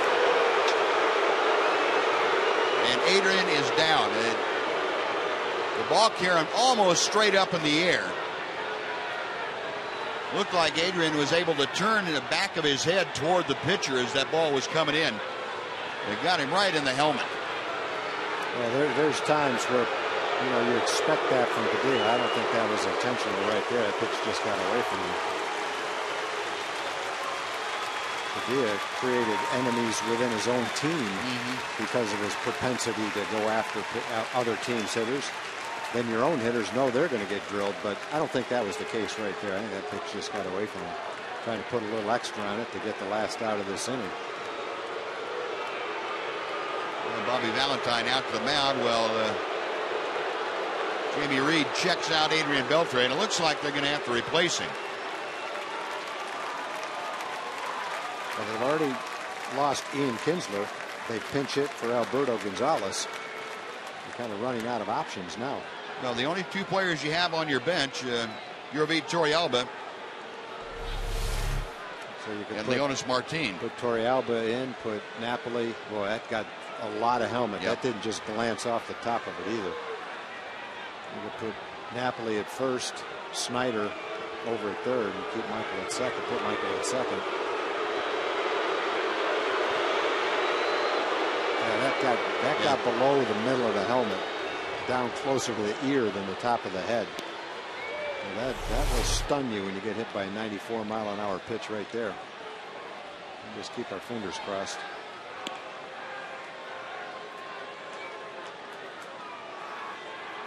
Well, the good thing was, from Beltre's standpoint, he was up immediately, so there wasn't any loss of consciousness or anything, and he didn't appear to be very stunned from the standpoint of having his eyes move in different directions. But anymore, anything involving a possible concussion, there's no chances taken. It looks like Torrealba is going to come on as the pinch runner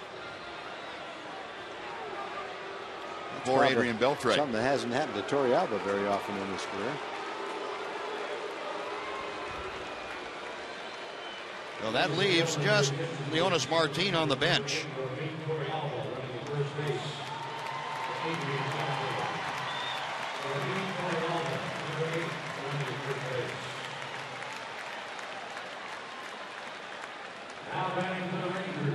So, the Rangers have runners at first and third, still 2 outs. A 1-1 ball game. Elvis carrying the go-ahead run at third, and Yorvit Torrealba over at first. Michael Young at the plate, 0 for 3 tonight.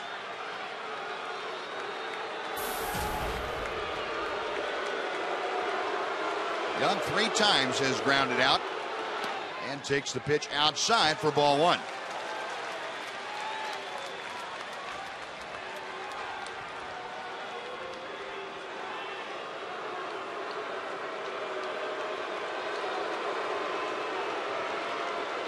Padilla set.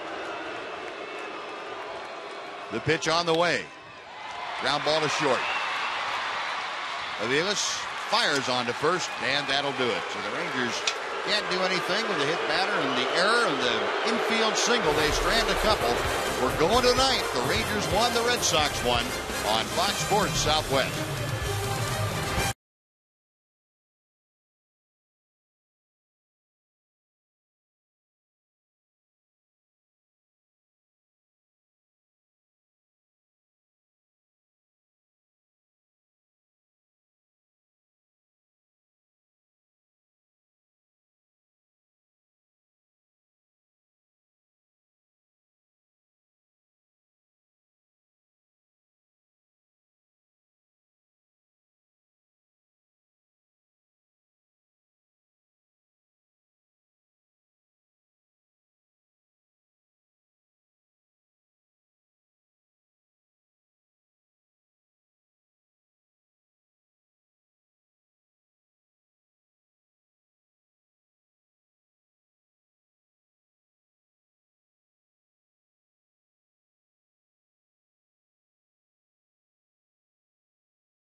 Rangers, a lot of defensive changes.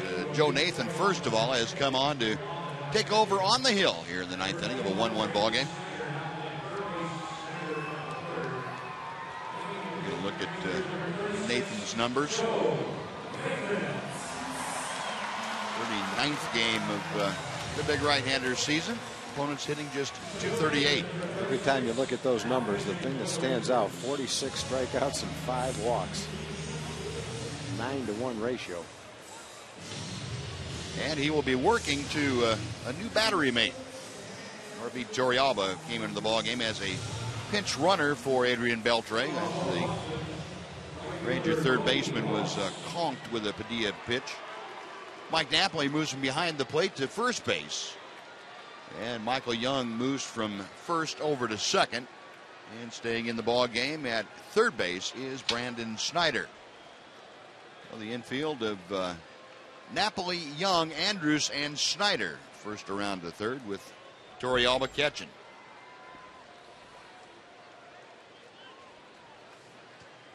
So Joe Nathan ready to go to work. And Cody Ross starting things off.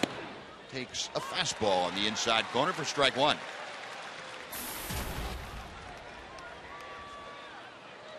Ross 0 for 2 tonight, had a walk and scored the only run for the Red Sox back in the fourth inning. And Nathan fires strike two.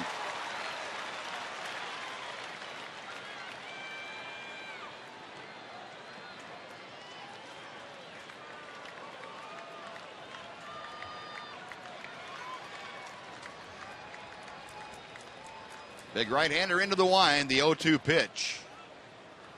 1 ball, 2 strikes.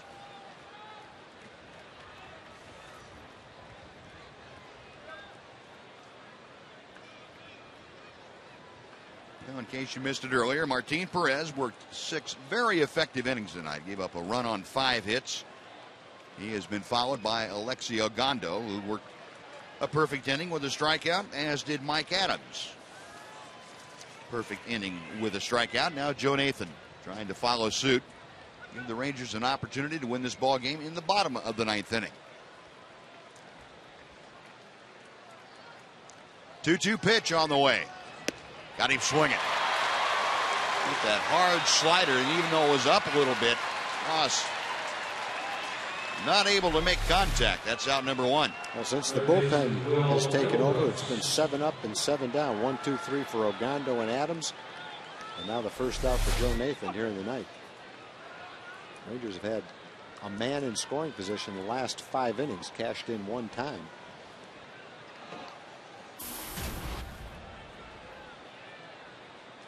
We're going to have the old walk-off. Haven't had one of those in a while. That'll be nice. Well, Middlebrooks, first ball swinging, pops it up. Michael Young, the new second baseman, moves over and makes the catch. That is out number 2. And it looks like, well, before we tell you about the pinch hitter, let's go to John Radigan for a preview of Rangers Live. John? Yeah, sitting out here on the set bus of Rangers Live and the Captain Morgan Club, and we will have highlights from Nefi Feliz, who pitched in Round Rock tonight. Also, of course, highlights from this game, and we're hoping that it ends in regulation. And if you want more Mac, we'll have more Mac. Mark McLemore will join me for analysis, as he always does. Rangers Live right after the game, guys. All right, John, thank you. And Daniel Nava, who had come into the ball game for Carl Crawford. Carl Crawford left, and we missed that. I apologize. Nava had played defensively. He's up now for his first time tonight and takes a breaking ball that's just off the mark for ball 1.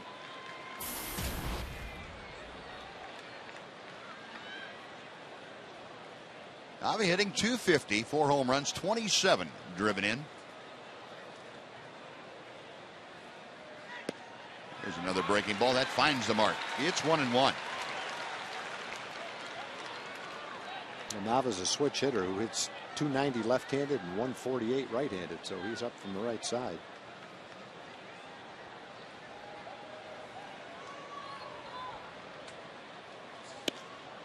Fastball just off the corner, and it's 2-1.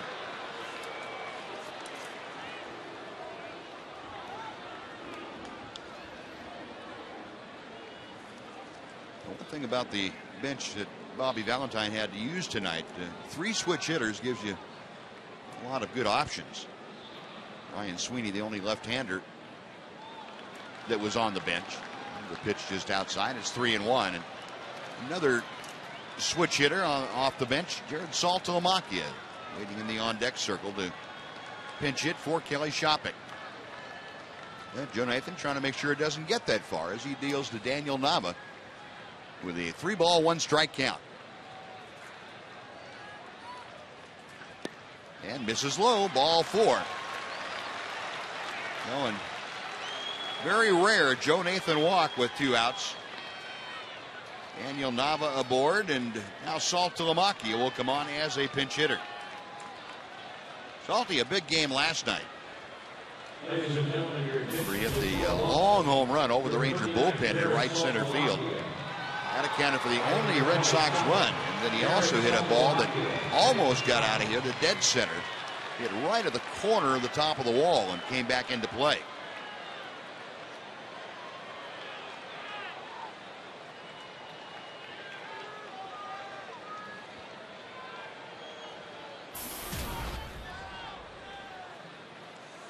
And Nathan now with Nava at first and 2 outs. Set to go to work to Saltalamacchia. And fires a strike.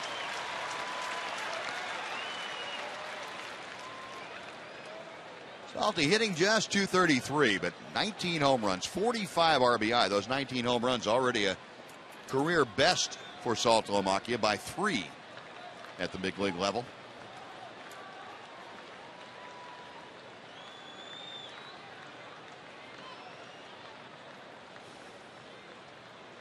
Nathan ready to go. And the 0-1.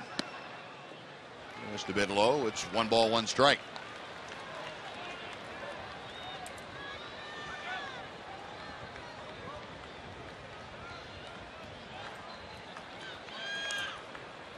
Red Sox scored their run in the 4th inning. Rangers came back to tie it in the 6th.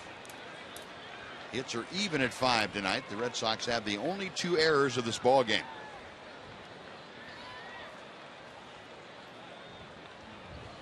Nathan a little calling card to first, and Nava back.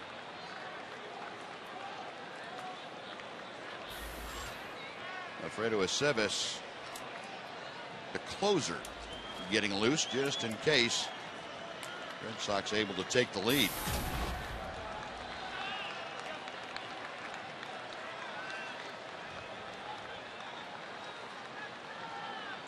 One pitch from Nathan. It's just off the corner.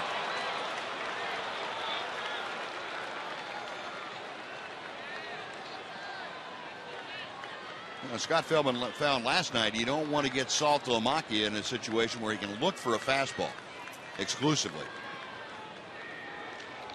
He certainly has the power to drive it out of here.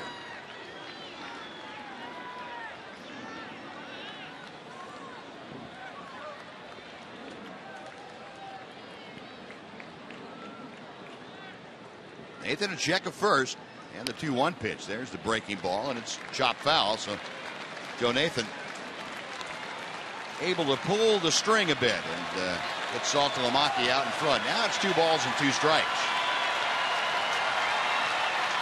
And the crowd starting to rise to their feet and get behind Joe Nathan and the Rangers. Well, Joe got the first 2 outs in about 5 or 6 pitches.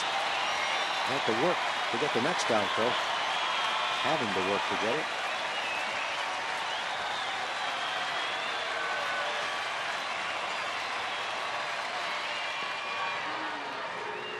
Now back ahead of the throw.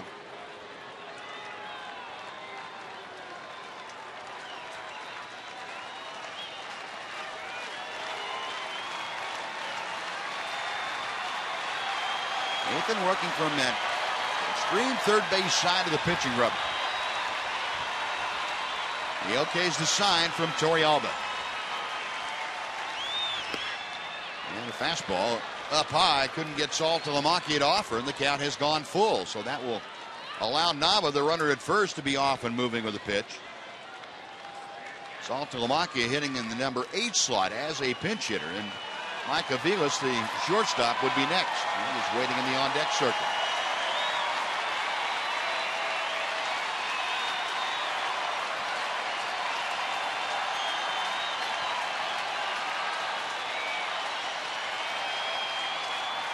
Nathan ready. The payoff pitch. Low, ball 4. That puts 2 aboard for Aviles.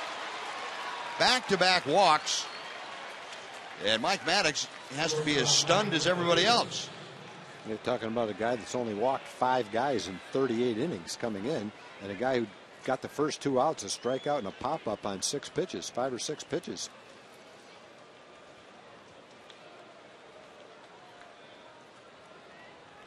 Now Nathan talking with Elvis Andrus and Jorvi Torrealba. That little conference is concluded.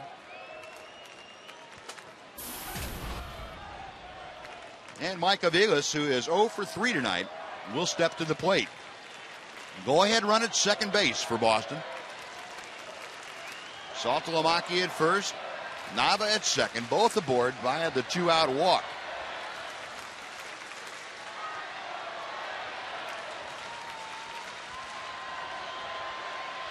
Nathan checks him, and the pitch to Aviles is off the outside corner for ball 1.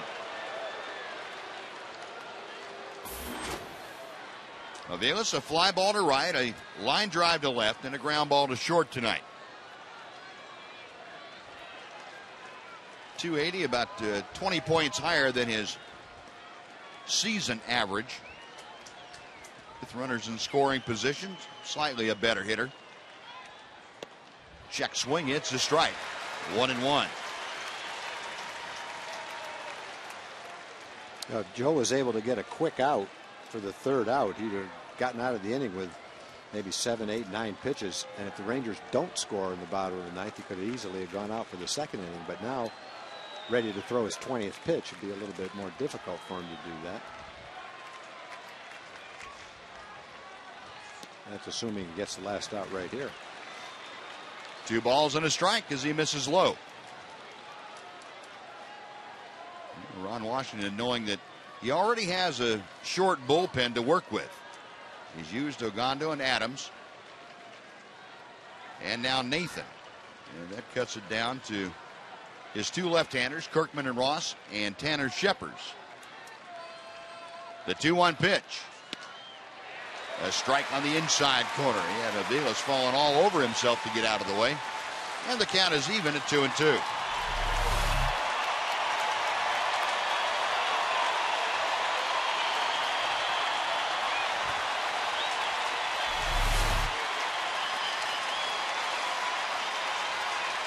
And again, the crowd rising to get up behind Joe Nathan and the Rangers, trying to get out of this top of the 9th inning. The 2-2 pitch. Just missed low, and the count has gone full. So now both Nava and Saltalamacchia will be moving with the next offering from Joe Nathan.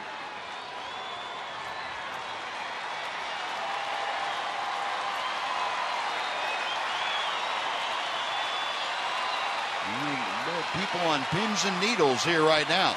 A 1-1 ball game. Nathan trying to keep it right there. Right-handers ready. There go the runners. The payoff pitch fouled back. Like he tried to throw Aviles' slider and left it up and in, and it was so far up and in that Aviles couldn't do anything but foul it away.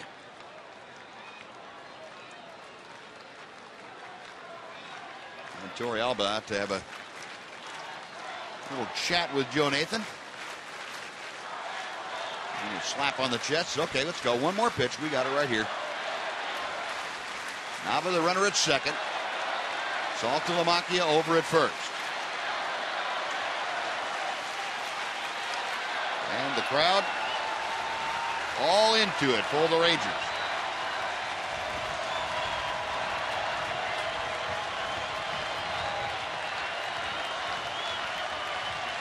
Again, the 3-2 pitch. Loop to center, up the ladder, and over Elvis's glove into center, a base hit. Nava scores, on to third goes the Saltalamacchia.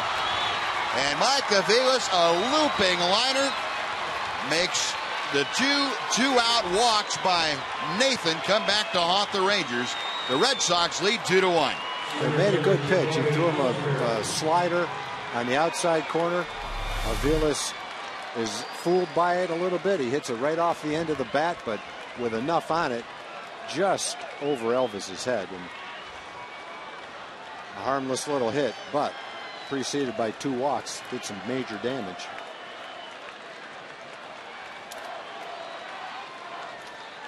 Wash couldn't help him get up any further, and Elvis did all he possibly could. So Aviles with his 51st run driven in. And now back to the top of the order, Jacoby Ellsbury, who is 1 for 4 tonight. And he takes a strike.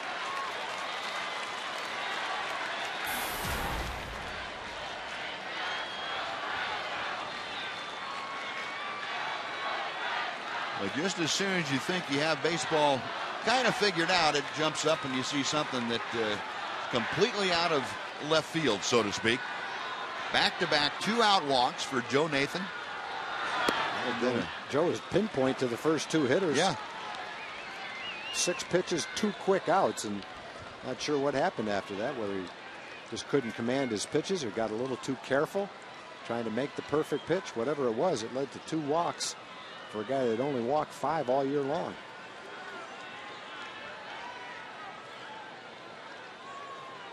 One pitch to Ellsbury.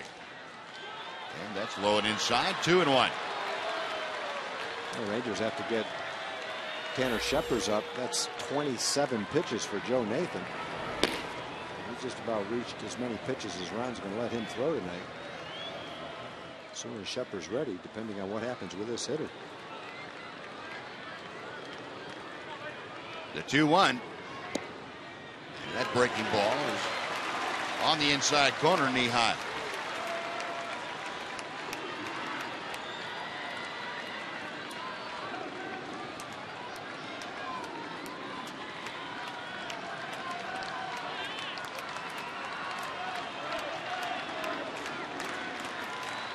Two balls, 2 strikes, 2 on and 2 out.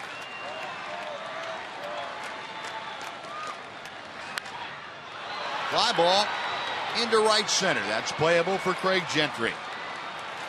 That'll do it. but one hitter too late as the Red Sox come up with a run on one hit, a couple of walks, and they strand two. Bottom of the ninth coming up. Boston 2, Texas 1 on Fox Sports Southwest.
Southwest is brought to you by your Texas Ford dealer. Head to your Texas Ford dealer for the summer sales event and enjoy some of the greatest deals of the season. Ford is the best in Texas. By Budweiser. Great times are waiting. Grab some buds. And by the Progressive Insurance Group. For a money-saving car insurance quote, call 1-800-PROGRESSIVE today.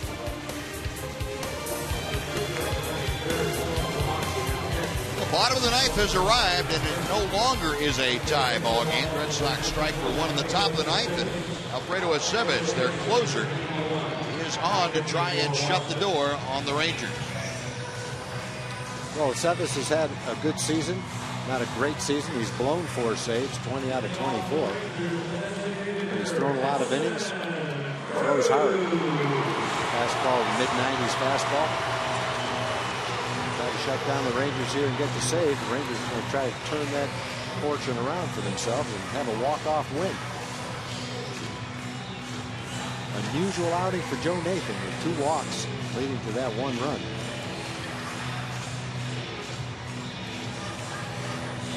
Yeah, and like you said, Tom, that he's shown no inclination to having command problems. The first 2 hitters, able to retire them on 6 pitches or so, and all of a sudden it just left. And Joe would probably be able to tell you, well, it left in increments. It wasn't just there 1 second and gone the next. But might have been like you were talking about, maybe a little bit careful on a couple of pitches, then tried to squeeze one in there and didn't get it done. I think with Saltalamacchia up there, you've got to worry about the long ball, so he's being careful to Saltalamacchia. Now you walk Saltalamacchia, there's a man on second. It's not the long ball. You just don't want to give up a hit, right, period. So you've got to be careful to Aviles. And, the sad part is he made a good pitch to Aviles. Aviles just was fooled, reached, hit it right off the end of the bat. But he was able to loop it over short for a little soft single and put the go-ahead run on the board. So Nelly Cruz to start things off. David Murphy, Mike Napoli to follow.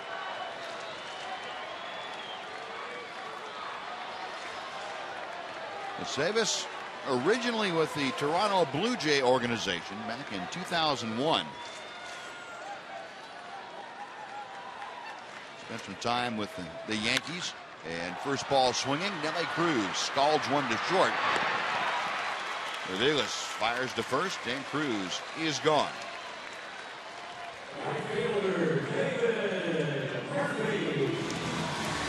Now, one away, David Murphy coming up. Murphy has a perfect night going. He is 2 for 2 with a walk. All 3 of his at-bats thus far had been against Clay Buchholz.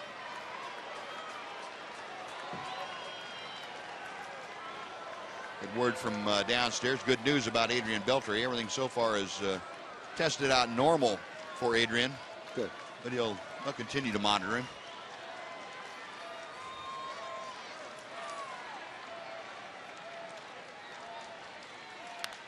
And Murphy, first ball swinging, pops it up. Shallow center. Navilas handles that one. And the Rangers now down to their final out. Seves has on a total of 2 pitches, gotten 2 outs. And it'll be up to Mike Napoli if this inning is to continue.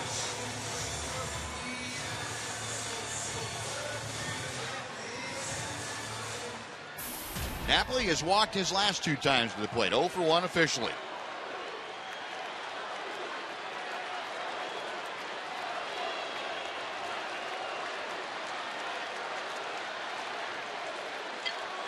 Round with the rally caps going, and Aceves drops a breaking ball off the outside corner for ball 1.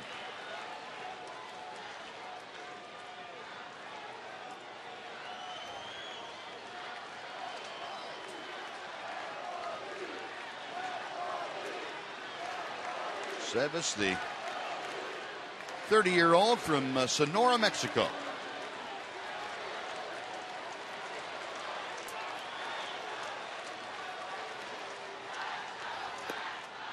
And he misses outside. 2 balls and no strikes to Knapp.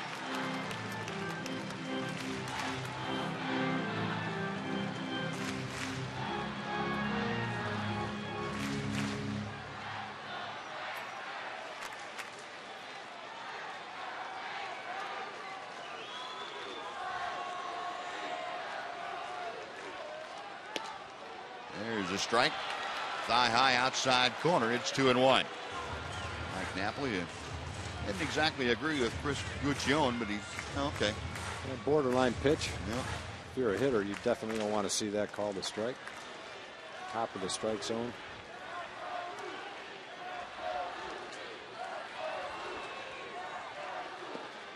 Breaking ball, that's low, and it's 3 balls and a strike. Napoli trying to get aboard with 2 outs. Craig Gentry, the Rangers center fielder, hoping to get an at-bat here tonight.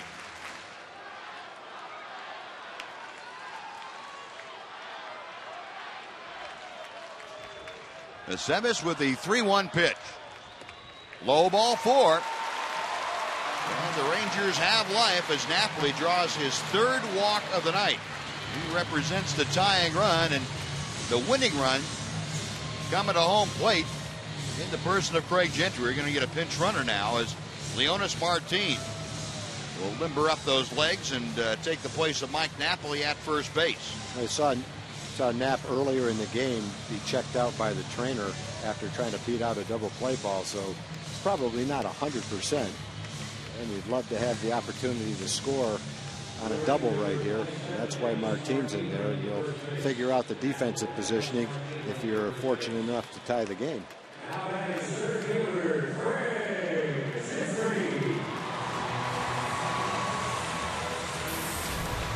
Well, Rangers trying to pay back the Red Sox. Joe Nathan walked a couple with 2 outs in the top of the 9th inning, and then Red Sox got a big hit from Mike Aviles and have taken the lead. Now it's up to Craig Gentry, who goes after the first pitch and pops it up. Foul territory. Adrian Gonzalez at the railing makes the catch, and that will do it. So the Red Sox score 1 in the top of the 9th inning, and the Rangers go down in defeat tonight 2-1. The final is Ron Washington's club will have a rubber game of this 3-game series tomorrow night right here against these Red Sox. So 2-1 the final, and John Rodigan, Mark McLemore will be back to wrap things up from Rangers Ballpark in Arlington right after this on Fox Sports Southwest.